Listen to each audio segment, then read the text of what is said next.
الحمد لله رب العالمين والصلاة والسلام على سيد الأنبياء والمرسلين نبينا محمد وعلى آله وصحبه أجمعين أما بعد. يقول الله سبحانه وتعالى إن الذين يلحدون في آياتنا لا يخفون علينا أفمن يلقى في النار خير أم من يأتي يوم القيامة أم من يأتي آمنا يوم القيامة اعملوا ما شئتم إنه بما تعملون بصير. وقال تعالى وقالوا ما هي إلا حياتنا الدنيا نموت ونحيا وما يهلكنا إلا الدهر. محترم و معزز حاضرین و حاضرات، الحمدللہ اللہ کے فضل و کرم سے ایک دینی محفل اکٹھا ہے. اللہ تعالیٰ سے دعا ہے کہ جن نیک مقاصد کے خاطر اس طرح کی مجلسیں منعقد کی جاتی ہیں، اللہ تعالیٰ اس میں ہم سب کو اخلاص عطا فرمائے اور ہم سب کو اس بات کی توفیق دے کہ جو بھی باتیں ہم یہاں سنیں غور سے سنیں، انہیں یاد رکھنے کی کوشش کریں، انہی باتوں پر عمل کرنے اور دوسروں تک پہنچانے کی بھی ضرور کوشش کریں. آمین. محترم حاضرین، جس عنوان کا انتخاب میں نے کیا کہ فتنہ الحاد، دور حاضر کے اندر جو بہت سارے مسائل امت کو درپیش ہیں، ان میں سے ایک بڑا مسئلہ الحاد کا ہے. الحاد کا فتنہ ایسا نہیں ہے کہ صرف انہی مسلمانوں تک ہے جو دینی علم سے غافل ہیں، یا یہ مسئلہ صرف انہی تک لگا ہوا ہے جن کے گھرانے دیندار نہیں ہیں، بلکہ یہ فتنہ دور حاضر کے اندر اتنا خطرناک ہو چکا ہے کہ وہ لوگ جن کا تعلق علم سے، علماء سے، مسجدوں سے، جماعت و جمعیت سے ہے، وہ بھی اس کا شکار ہوتے ہوئے نظر آ رہے ہیں. میں نے 2 آیتیں کریمہ پڑھی. اللہ سبحانہ و تعالیٰ ارشاد فرماتے ہیں ان الذین یلحدون فی آیاتنا، کہ بے شک جو لوگ ہماری نشانیوں سے منہ پھیرتے ہیں، رائے حق سے ہٹ کر اس میں الحاد کرتے ہیں، لا یخفون علینا، ایسے لوگوں کا معاملہ ہم پر چھپا ہوا نہیں، ہم سب جانتے ہیں. افمن یلقی فی النار، اے انسانوں، اے ایمان والوں، یہ تو بتاؤ کہ اس آدمی کو جہنم میں ڈال دیا جائے بہتر ہے یا وہ آدمی جو قیامت کے دن امن اور سکون کے ساتھ ہو، وہ بہتر ہے. پھر اللہ نے کہا اعملوا ما شئتم، اے انسانوں زمین میں رہو، جو چاہے تم عمل کرو، انہ بما تعملون بصیر، لیکن یاد رکھنا ہم تمہارے ہر اعمال پر نگاہ لگائے ہوئے ہیں. یہ بات ہم اچھی طریقے سے جانتے ہیں کہ انسان دنیا میں آزاد ہے. وَهَدَيْنَاهُ النَّجْدَيْنِ، انسان کے سامنے ہم نے دونوں راستے کھول دیے، چاہے تو اچھا عمل کرے چاہے تو برا عمل کرے. اور انسان اس زمین میں آنے کے بعد جو بھی عمل کرے گا وہ اس کا ذمہ دار ہے اور اللہ تعالیٰ اس کا حساب لے گا. بہت سارے لوگ اللہ کی رحمت کی امید کے سارے گناہوں کو انجام دیتے ہیں. گناہ ہو گیا ہے، کوتاہیاں ہو رہی ہیں، اللہ ہمیں معاف کرے گا. جب ہم قرآن کو پڑھتے ہیں تو یہ بات ہمارے سامنے واضح ہوتی ہے کہ انسان کے گناہ کرنے کے بعد، توبہ کرنے کے بعد اللہ کی رحمت کی امید اسے رکھنی چاہیے. لیکن حال یہ ہے کہ انسان گناہ کرنے سے پہلے اللہ کی رحمت کی امید رکھتا ہے، اللہ کی رحمت کی امید کو بنیاد بنا کر گناہ کرتا ہے، جبکہ یہ شریعت اسلامیہ کے اصولوں کے سخت خلاف ہے. دوسری آیت کریمہ میں نے پڑھی. اللہ سبحانہ و تعالیٰ ارشاد فرماتے ہیں وَقَالُوا مَا هِيَ إِلَّا حَيَاتُنَا الدُّنْيَا، ان لوگوں نے کہا، نبی کریم صلی اللہ علیہ وسلم کے زمانے میں ایک فرقہ تھا جس کو دہری کہا جاتا تھا، جو اللہ پر تو ایمان رکھتے تھے مگر انہیں جزا اور سزا، قیامت کا دن، حساب و کتاب، اس پر ایمان نہیں تھا. تو انہوں نے کہا کہ یہی دنیاوی زندگی تو سب کچھ ہے، یہی ہمیں جیتی ہے، زندگی دیتی ہے، یہی ہمیں مارتی ہے، وَمَا يُهْلِكُنَا إِلَّا الدَّهْرُ، اور یہی زمانہ ہم کو ختم کر دے گا. نہ ہمارا حساب ہوگا، نہ ہمارا کتاب ہوگا۔ محترم حاضرین، بات اگر فتنہ الحاد کی جائے تو ایک وقت تھا کہ کچھ فتنے ایسے تھے جو کچھ چند لوگوں تک سیمت تھے، کچھ چند لوگوں تک یہ کیا ہے فتنے رکے ہوئے تھے۔ لیکن جس طرح مارکیٹنگ کرنا، بازاروں میں گھومنا ہر کسی کے لیے آسان ہو گیا ہے، فتنوں تک پہنچنا بھی ہر کسی کے لیے آسان ہو گیا۔ بلکہ دور حاضر کے اندر جتنے بھی سوشل میڈیا پلیٹ فارمز ہم دیکھتے ہیں، چاہے وہ کسی بھی شکل کے ہو، چاہے واٹس ایپ ہو، انسٹاگرام ہو، ٹویٹر ہو، یا اس کے علاوہ یا وہ تسلسلات یا وہ ٹیلی ویژن یا ٹیلی سوپ آپ جائیں، بلکہ الحاد کے حوالے سے ویب سائٹوں کی پوری ایک دنیا موجود ہے، اور اس کے اندر ایسا مواد یا ایسا کانٹینٹ فراہم کیا جا رہا ہے جو ایک اچھے خاصے انسان کو عقل پرست بنا کر رکھ دیتا ہے اور اسے الحاد کی طرف دعوت دیتا ہے۔ دوسری اہم وجہ کہ آج سب سے بڑا مسئلہ یہ ہے کہ الحاد کے اس موضوع پر گفتگو کرنا اس لیے ضروری ہے کہ ہمارے نوجوانوں کے پاس علم بعد میں پہنچ رہا ہے اور شبہات پہلے پہنچ رہے ہیں۔ وہ یہ نہیں جانتی کہ عقیدے کے بنیادی اصول کیا ہیں، انہیں نہیں پتا کہ توحید اور شرک میں کیا فرق ہے، انہیں نہیں پتا کہ شرک اکبر کسے کہتے ہیں، شرک اصغر کسے کہتے ہیں۔ الحمدللہ یہاں اتنی بڑی جماعت موجود ہے اور اکثر اپنی آپ کو اہل السنہ والجماعت یا جماعت اہل حدیث سے جوڑتے ہیں۔ اگر میں بنیادی طور پر آپ سے سوال کروں کہ یہ جو شرک اصغر ہے، جو شرک اکبر کا راستہ ہے، یہ تو بتائیے کہ یہ شرک اصغر دل سے بھی ہوتا ہے، کیا آپ کو اس کے بارے میں پتا ہے؟ کیا دل سے ہونے والے شرک اصغر کی مثالوں کو آپ جانتے ہیں؟ ایک شرک اصغر انسان زبان سے بھی کرتا ہے، آپ اس کے بارے میں کیا جانتے ہیں؟ اس کی کون سے مثالیں آپ جانتے ہیں؟ ایک شرک اصغر ہاتھ اور پیر سے ہوتا ہے، آپ اس کے بارے میں کتنا جانتے ہیں؟ یہ بنیادی وہ شرک ہے جو انسان کی زندگی بھر کے سارے اعمال کو غارت کر دے گا۔ اللہ تعالیٰ فرمائے یہ بنیادی علم ہمارے نوجوانوں سے غافل ہے، یہ نہیں جانتے۔ آپ کو پتا ہونا چاہیے اور آپ کو یہ سمجھنا چاہیے کہ بنیادی علم حاصل کرنا کتنا ضروری ہے۔ توحید اور شرک میں، سنت اور بدعت میں کیا فرق ہے، اس کا علم ہونا ضروری ہے۔ آپ کو پتا ہے کہ شرک کتنی خطرناک چیز ہے۔ ایک بنیادی مثال میں بتاؤں کہ ایک عام آدمی جس نے اپنی 60 سالہ زندگی کو بسر کیا، نمازی تھا، ماں باپ نمازی تھے، بچے بھی نمازی بن گئے، ماں باپ دیندار تھے، بچے جوان ہو کر دیندار بن گئے، انہوں نے اپنے کنبے قبیلے کو سنبھالا، جماعت و جمعیت کی خدمت کی، الحمدللہ 60 سالہ زندگی میں ایک اچھے شہری، ایک اچھے مسلمان اور ایمان والے ہو کر چلے گئے۔ لیکن جانے سے پہلے ایک غلطی ہوئی کہ صرف 1 منٹ کے لیے شرک کر کے چلے گئے۔ 60 سالہ زندگی اور 1 منٹ کا شرک، ان کے سارے اعمال کا اکاؤنٹ زیرو ہو جائے گا۔ وہ جو 60 سالہ انہوں نے اللہ کے دین کے لیے صرف کیے، الگ الگ قسم کی عبادتیں کی، ان کا سارا اکاؤنٹ زیرو ہوگا، اور جب اللہ کے سامنے پہنچیں گے تو وہ اعمال جس کی بنیاد پر اللہ کی رحمت، اللہ کا فضل نصیب ہوتا ہے، وہ اعمال ہے نہیں بلکہ گناہ کے نام پر شرک موجود ہے۔ تصور کیجئے اس آدمی کا کیا حال ہوگا۔ محترم حاضرین، ہمارا سب سے بڑا المیہ ہے کہ شرک کے بارے میں ہم نہیں جانتے، بدعاتوں کی شکلیں وہ ہماری صفوں میں داخل ہو چکی ہیں۔ تصور کیجئے کہ ان بنیادی چیزوں کا علم ہمارے نوجوانوں کو نہیں ہے اور اس سے بڑھ کر شبہات پہنچ رہے ہیں۔ سوشل میڈیا کا استعمال آج کون انسان نہیں کرتا ہے؟ گھر میں بیٹھے بیٹھے یوٹیوب کا استعمال وہ معصوم بچے کر رہے ہیں جس کی خطرناکی کے بارے میں نہ ان کو پتا ہے نہ ان کے ماں باپ کو پتا ہے۔ ہر کسی انسان کے رسائی سوشل میڈیا تک اور ایسے مواد تک آرام سے ہو رہی ہے جو الحاد کا فتنہ لوگوں میں عام کر رہے ہیں۔ محترم حاضرین،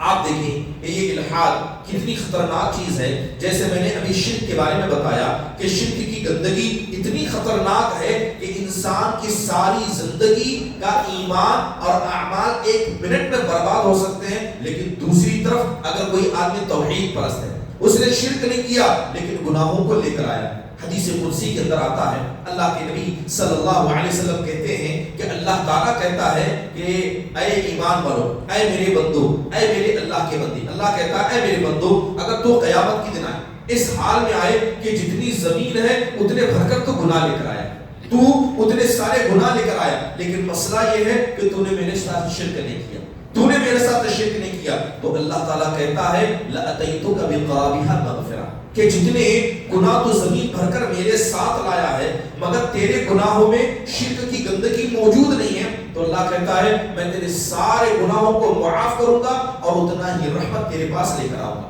تو جس طرح توحید کا ہونا یہ اعمال کے قبول ہونے کے لیے شرط ہے، شرک کا ہونا یہ اللہ کی مغفرت سے بچنے کے لیے شرط ہے. محترم حاضرین، یہ جو الحاد کا فتنہ ہے یہ سب سے پہلے توحید پر ضرب لگاتا ہے. جو آدمی ملحد بن جاتا ہے سب سے پہلے اس کا سوال اللہ کی ذات پر آتا ہے. کیا اللہ تعالیٰ موجود ہے؟ ہم نے تو اللہ کو نہیں دیکھا. سائنس اللہ کو ثابت نہیں کرتی ہے. اللہ کے نبی کا انتقال ہوئے 1400 سال ہو گئے، کیا سچ میں آپ موجود تھے؟ کیا آپ کی شخصیت ایک وہمی شخصیت ہے؟ مسلمانوں نے ایک وہم بنا کر بتا دیا کہ اللہ کے نبی تھے، ایسا ایسا کرتے تھے. محترم حاضرین، آخرت کے تعلق سے لوگوں پر سوالات اٹھائے جائے. مرنے کے بعد انسان کے ساتھ کیا ہوگا؟ کیا سچ میں قبر کا عذاب ہوگا؟ ہم نے کتنے مردوں کو مرنے کے بعد دوبارہ قبر سے نکالا، ہم نے عذاب کا کوئی نشان نہیں دیکھا. کیا سب میں قبر کا عذاب ہوگا؟ محترم حاضرین، ایسے سوالات ہیں جو انسان کی توحید کو ہلا کر رکھ دیتے ہیں. ایسے سوالات ہیں جو سیدھے انسان کو شرک کے دروازے تک لے جاتے ہیں. اور ایسے ہزاروں سوالات آج ہمارے دروازوں تک، بلکہ یوں کہیں ہمارے گھروں تک آرام سے پہنچ رہے ہیں. محترم حاضرین، ضروری ہے کہ یہ جو الحاد کا فتنہ ہے اس کے تعلق سے گفتگو کی جائے، کیونکہ بات جب الحاد کی جائے تو دور حاضر کے اندر جو آزادی کا نعرہ لگایا جائے کہ ہر انسان آزاد ہے، کوئی کسی کا غلام نہیں ہے، اللہ نے پیدا کیا تو آزاد ہے، ہم آزاد مریں گے. کیا ضرورت ہے آپ کو اپنے علماء کی بات سننے کی؟ کیا ضرورت ہے آپ کو اپنے جمعیت و جماعت کے ماتحت رہنے کی؟ کیا ضرورت ہے وہ مسجد کا امام جو آپ کو حلال و حرام سکھاتا ہے اس کی بات ماننے کی؟ ہم سب آزاد ہیں. اور خصوصی طور پر ہندوستان جیسے ملک میں رہنے کے بعد جہاں پر ڈیموکریسی ہے، جہاں جمہوریت کا نظام ہے، کہا جاتا ہے یہاں انسان ہے. یہ تو بتائیے کیا یہ آزاد مزاج آج ہمارے نوجوانوں کا نہیں ہے؟ وہ کسی کی نہیں سنتے، نہ اپنے ماں باپ کی نہ علماء کی. لوگوں نے اپنا نظریہ بنا لیا ہے. بلکہ اللہ معاف فرمائے، وہ مغربی تہذیب جو آج کیا ہے لوگوں کے دماغوں میں بسی ہے، اسی مغربی تہذیب نے اسی الحاد کو آزادی کا نعرہ دیا. کہتے ہیں کہ مرد و عورت برابر ہے. یہ جو جینڈر ایکوالٹی ہے یہ حق موجود ہے. ایک عورت کو حق ہے کہ وہ جو چاہے کھائے، جیسا چاہے پہنے، شوہر اس کا ذمہ دار نہیں ہے. اسلام عورتوں پر ظلم کرتا ہے. اسلام نے عورتوں کو گھر کے اندر قید کیا، نہ انہیں کام کرنے دیا، نہ انہیں آگے بڑھنے دیا. کیا اس طرح کے سوالات اور شبہات آج ہماری صفوں میں نہیں لائے جا رہے؟ بلکہ فحش اور برے کاموں کرنے کے لیے آزادی کا نعرہ دیا جاتا ہے. کہتے ہیں کہ ایک عورت آزاد ہے، اسے جو چاہے کرنے کا حق ہے. بلکہ آج دیکھیں ہمارے نوجوانوں کے طبقہ علماء نے صاف فرمایا کہ اللہ کہتا ہے کہ حلال واضح ہے، حرام واضح ہے، لہذا دونوں کے بیچ میں، حلال اور حرام کے بیچ میں کچھ چیزیں ایسی ہیں جو انسان کو مشتبہات کی طرف لے جاتی ہیں. جو آدمی ان بیچ والی چیزوں سے بچ جائے اس کا دین محفوظ ہو جائے. حلال و حرام کی تمیز کتنے لوگ کرتے ہیں؟ جب بتایا جاتا ہے کہ آج ہندوستان کے اندر جتنی بڑی بڑی کمپنیاں جو انویسٹ کے نام پر پیسہ لیتی ہیں وہ حلال نہیں ہے. ای ایم آئی پر خریدنا اور بیچنا جائز نہیں ہے، انشورنس نکالنا جائز نہیں ہے، لیکن لوگوں نے یہاں پر ہیلے بہانے کرنا شروع کر دیا. وہ علماء نہیں جانتے ہیں، علماء کو پتا نہیں ہے فلاں آدمی بہتر اس کی شرح کر سکتا ہے. ہندوستان ایک غیر اسلامی ملک ہے، لہذا یہاں پر کیا ہے مجبور ہے کہ ہم سودی کاروبار کریں. سبحان اللہ، کیا اس طرح کی باتیں آج ہمارے نوجوانوں کے ایک بڑا طبقہ نہیں کر رہا ہے؟ آخر سوال یہ ہے کہ یہ باتیں آ کہاں سے نہیں ہیں؟ کیونکہ جن لوگوں نے علماء سے علم حاصل کرنے کے بجائے سوشل میڈیا کو اپنا شیخ بنایا، گوگل کو اپنا شیخ بنایا، آپ اور اس کے علاوہ چیٹ جی پی ٹی ہو یا اے آئی، جتنے نئے فارمولے آ رہے ہیں ان کو جس نے شیخ بنایا، بنیادی طور پر یاد رکھیے کہ جتنے اے آئی پلیٹ فارم ہیں آپ اسے کہیے کہ اللہ موجود نہیں ہے، مجھے اس کا ثبوت دیجئے، وہ آپ کو ہزاروں ثبوت دے گا. آپ اس سے کہیے کہ بریلوی جماعت حق پر ہے، اس کا ثبوت دیجئے، وہ آپ کو دے گا. وہ حق اور باطل نہیں جانتا بلکہ آپ کی خواہش کے مطابق آپ کو معلومات دینا چاہتا ہے. اب کتنے ایسے نوجوان ہیں جنہوں نے تعلیم حاصل کرنے کا ذریعہ ان اے آئی پلیٹ فارم کو بنایا ہے. آج وہ دور ہے جو ہزاروں فتنوں کی وجہ بن چکا ہے. محترم حاضرین، عقل کا استعمال، شریعت نے عقل کے استعمال سے منع نہیں کیا کہ انسان قرآن و حدیث کے دائرے میں رہ کر عقل کا استعمال کر سکتا ہے. لیکن جب دیکھا جاتا ہے کہ ڈز گاڈ ایگزسٹ نام کا ایک مناظرہ ہوتا ہے، پورے مسلمانوں کو ایک اس مناظرے کی طرف گھسیٹا جاتا ہے اور سب لوگ تالیاں بجاتے ہیں کہ ہاں ایک مسلمانوں کا نمائندہ کھڑا ہوا، اس نے عقلی دلیلیں دے کر ایک ملحد کو ہرا دیا، سبحان اللہ۔ یہ بات ہمیں سمجھنی ہوگی کہ اسلام نے کبھی بھی اللہ کی ذات کو ثابت کرنے کے لیے قرآن و حدیث کو چھوڑ کر صرف عقل کا سہارا نہیں لیا۔ یہ بنیادی علم تھا جو سمجھنا چاہیے تھا، لیکن ہم دیکھتے ہیں کہ لوگوں نے خصوصی طور پر ہمارے نوجوانوں کے ایک بڑے طبقے نے عقل کا استعمال جتنا کیا، نہ قرآن کا علم اتنا حاصل کیا، نہ حدیثوں کو سمجھا، نہ سلف صالحین کے منہج کو سمجھا، بلکہ عقلی دلیلوں کا سہارا لیا۔ محترم حاضرین، آپ دیکھیں کہ دعوت کا طریقہ کیا ہے۔ اللہ کے نبی علیہ السلام کیسے دعوت دیا کرتے تھے، صحابہ نے کیسے دعوت دی، لوگوں نے سمجھا کہ دعوت کا اہم طریقہ ہے کہ مناظرہ کیا جائے۔ خود اللہ کے نبی نے کتنے مناظرے کیے، صحابہ نے کتنے مناظرے کیے، لوگ سمجھتے ہیں کہ دعوت کا یہی طریقہ ہے۔ اسی لیے جب دعوت کی بات کی جائے، اس منبر و محراب کو حقیر سمجھا گیا۔ وہ امام جو پنج وقتہ نمازوں کو پڑھاتا ہے، آپ کے دین کی حفاظت کرتا ہے، حلال و حرام سکھاتا ہے، اسے کمتر سمجھا جاتا ہے۔ اور ایک آدمی سٹیج پر کھڑے ہو کر پبلک کو جمع کر کے سوشل میڈیا پر وائرل ہو کر ویوز لے لیتا ہے، اسے زیادہ بہتر اور وہ آدمی جو بنیادی علم آپ کو، آپ کی اولاد کو مکتب و مسجد کے ذریعے سمجھاتا ہے، اس کو حقیقی سمجھا جاتا، اس کو معمولی سمجھا جاتا۔ محترم حاضرین، جب جیسے کہ ایک بڑا مشہور مقولہ ہے، عدو الانسان جہلہ، انسان کا سب سے بڑا دشمن اس کی جہالت ہے۔ جس چیز کی اہمیت کو انسان نہیں جانتا، اسے کمتر سمجھتا ہے۔ محترم حاضرین، آج دیکھیں یہ الحاد کا فتنہ اتنا خطرناک ہو چکا ہے کہ بڑا افسوس ہوتا ہے جب ہم دیکھتے ہیں کہ مسلمانوں کے اکثر بچے اسکول اور کالجز میں پڑھتے ہیں۔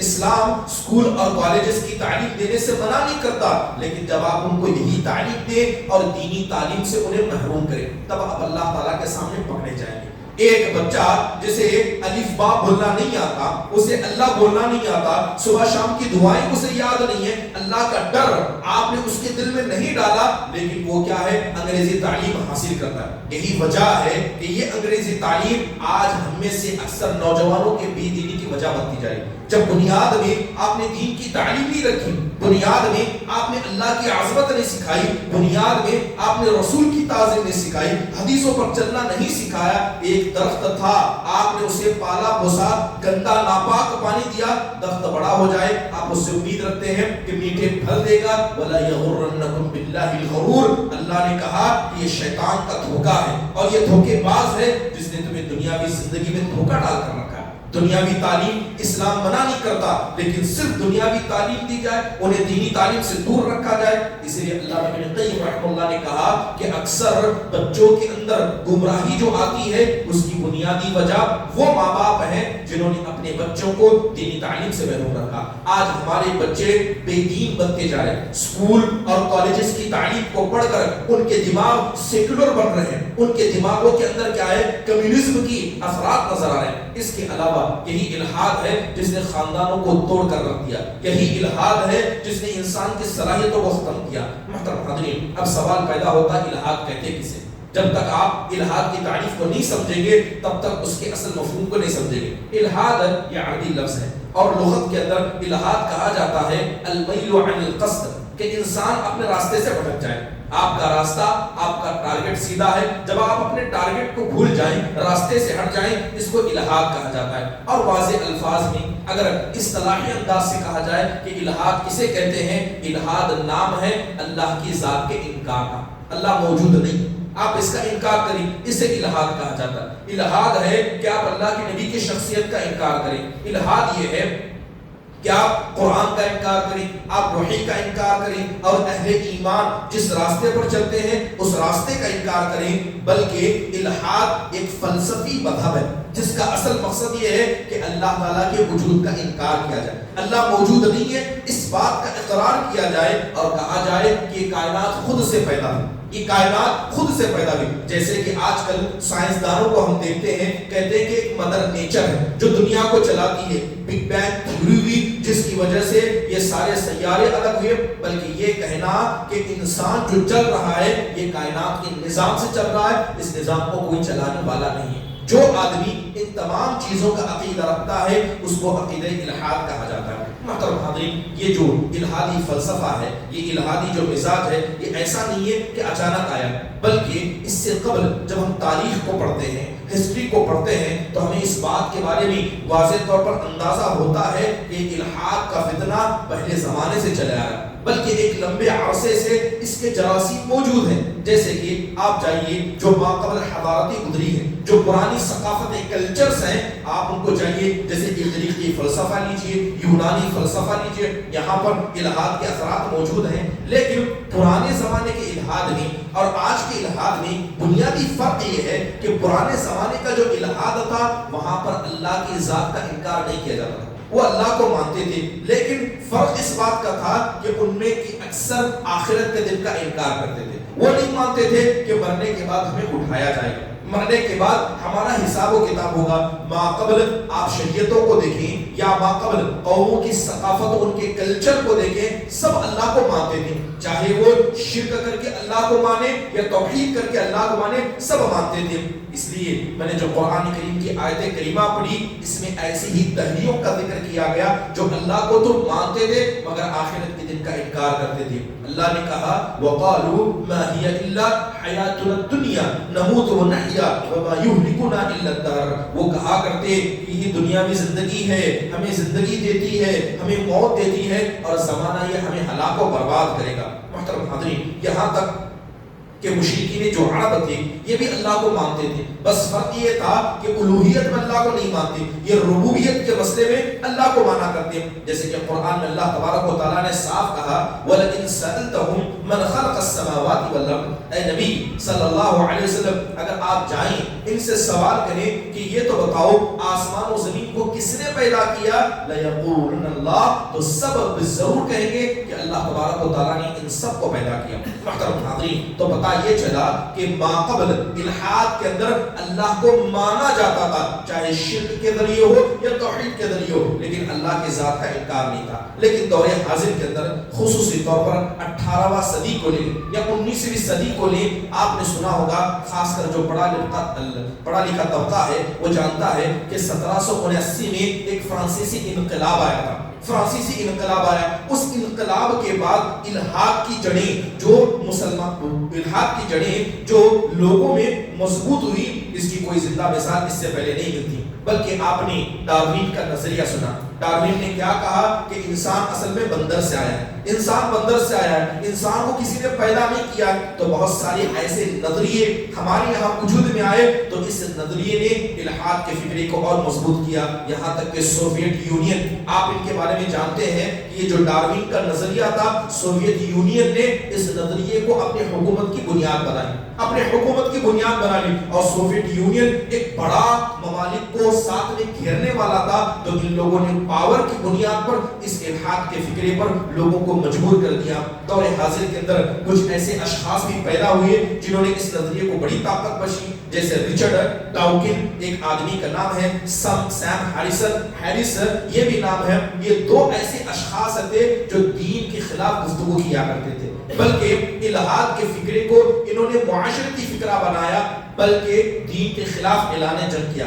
خصوصی طور پر آج جو الحاد کی شکلیں ہمارے پاس موجود ہیں، ان کا اہم مقصد مسلمانوں کے خلاف کھڑے ہونا، یہ یہودیوں کے خلاف نہیں، یہ نصارہ کے خلاف نہیں، یا ملک عزیز کے اندر جو غیر مسلم ہندو ہیں یہ ان کے خلاف نہیں ہے، کیونکہ سب لوگوں کو پتا ہے کہ نہ نصرانی اتنے دیندار ہیں، نہ یہودی اتنے دیندار ہیں جتنے دیندار مسلمان موجود ہیں۔ یہ نمازوں کے پابند ہے، یہ اللہ کے عقیدے کو مانتے ہیں، ان کے پاس جو فیض، جو عقیدہ ہے، یہ سب سے بڑی نعمت ہے، اور سب سے زیادہ اس الحادی فکروں کی، جسے ایتھیزم کہا جاتا ہے، سب سے زیادہ ان لوگوں کو اگر کسی سے تکلیف ہے، وہ تکلیف کس سے ہے؟ وہ مسلمانوں سے موجود ہے۔ محترم حاضرین، دور حاضر کے اندر کتنے ایسے زندگی جینے کے نظریے، جیسے جس ملک میں ہم رہتے ہیں یا اسلامی حکومت نہیں ہے یا اسلامی طرز زندگی نہیں ہے، بلکہ یہاں ڈیموکراطیت ہے، یہاں جمہوریت ہے۔ اسی طرح زندگی جینے کا ایک طریقہ ہے جسے عربی میں الشیوعیہ کہا جاتا ہے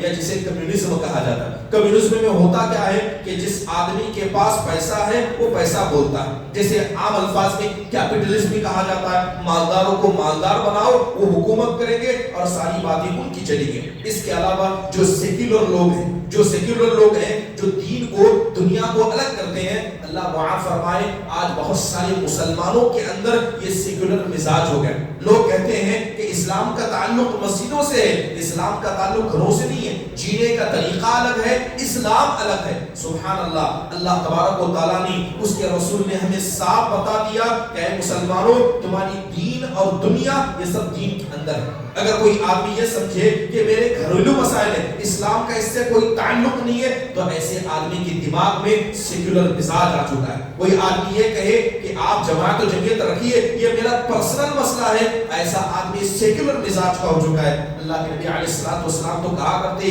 المؤمن للمؤمن کالبنیان یشد بعضه بعضا, کہ ایک مومن دوسرے مومن کے لیے ایک اینٹ کے مانند ہے جو ایک دوسرے کو مضبوط کرتے ہیں. کسی کے گھر میں طلاق ہوتا ہے, کوئی آدمی شرک کرتا ہے, کسی کا بچہ مارا جاتا ہے, یہ سب مسلمانوں کا مسئلہ ہے. یہ نہ کہیں کہ یہ میرا پرسنل ہے, یہ آپ کا الگ ہے. جو بھی مسلمان ہے اللہ پر ایمان رکھتا ہے, سب کے مسائل ایک ہیں اور سب کا حل بھی قرآن و حدیث میں موجود ہے. اس کے علاوہ ہم دیکھیں کہ دور حاضر کے اندر آزادی کا جو نعرہ لگایا جا رہا ہے, خصوصی طور پر جسے الوجودیہ ایگزسٹنشلزم کہا جاتا ہے, اس کے بھی بہت سارے جراثیم ہمارے ہاں موجود ہیں. اور ایک الہادی فتنہ جو ہمارے یہاں سب سے زیادہ پایا جاتا ہے وہ صوفی حضرات کے اندر ہے. وہ صوفی حضرات جنہوں نے عقیدہ وحدت الوجود کو لایا, وہ صوفی حضرات جو حلول کے عقیدے کو مانتے ہیں, وہ صوفی حضرات جو اس کے علاوہ کچھ بنیادی ایسے عقائد کو مانتے ہیں جس عقیدے کے اندر شرک بلکہ الہاد کھل کر موجود ہے.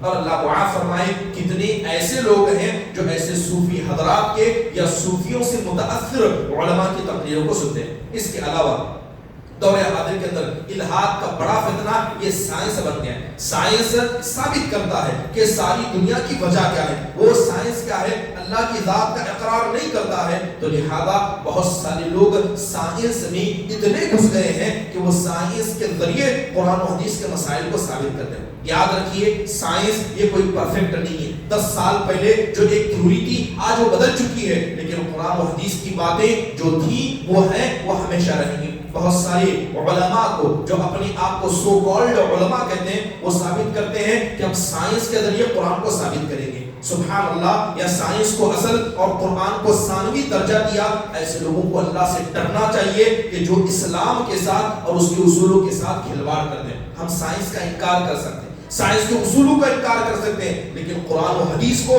کوئی آدمی اپنے پیٹھ پیچھے چھوڑ دے, اس کے لیے کیا ہے, اس آدمی کو اپنے ایمان کا دوبارہ جائزہ لینا پڑے گا. محترم حاضرین, الہاد کا فتنہ آج ہمیں نقصان کیسے پہنچا ہے؟ بنیادی طور پر کہا جائے کہ بہت سارے لوگ دھیرے دھیرے دین سے کٹتے نظر آ رہے ہیں. ایک آدمی جب تک مسجد میں ہے وہ مسلمان ہے, جب تک مسجد میں اس کو حلال حرام معلوم ہے, جیسے ہی مسجد سے نکلا ٹوپی نکال لی, اس آدمی کے اندر اسلام کے آثار موجود نہیں ہیں. وہ عورتیں جو مسجد میں ہیں, گھر پر جاتی ہیں, مسجد میں آتی ہیں, پردے کا خیال کرتی ہیں, لیکن گلی محلے میں کیا وہ عورتیں پردے کا خیال کرتی ہیں؟ کیا اپنے گھروں میں پردے کا خیال کرتی؟ وہ نوجوان جو مسجد میں آنے کے بعد بڑا پابند نظر آتا ہے, لیکن مارکیٹ میں جانے کے بعد سودی کاروبار کرتا ہے, بجاج فائنانس پر گاڑیاں نکالتا ہے, سودی تجارت میں ملوث ہے. ہم دیکھ رہے ہیں کہ دھیرے دھیرے لوگوں نے اسلام کو سمیٹ کر مسجد سے اور جماعت و جمعیت کے پروگراموں سے رکھ دیا, لیکن جب ان کی ذاتی زندگی میں جھانکا جاتا ہے, وہ اسلام جسے وہ سنتے ہیں, جو جانتے ہیں,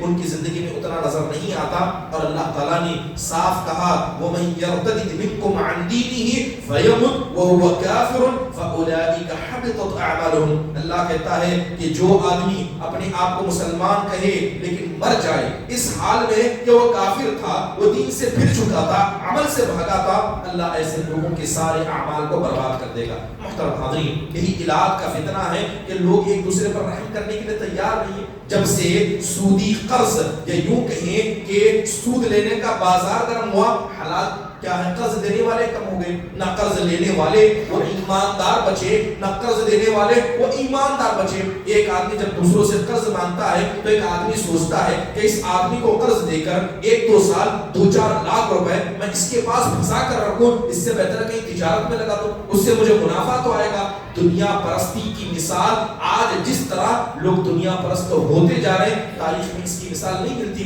کوئی آدمی کسی کو قرض دینے تیار نہیں ہے، احسان کرنے کے لیے تیار نہیں ہے. اس کے علاوہ جتنے بھی جرم ہم دور عادل کے اندر دیکھتے ہیں، اس کی بنیادی وجہ یہی الحاد ہے. چلیے سیدھے وقت کو ضائع کیے بغیر الحاد کی طرف دوڑتے ہیں. وہ الحاد جس کے بہت سارے شبوہ و شبہات ہیں. سب سے پہلے بات کی جائے اللہ تبارک و تعالیٰ کی ذات.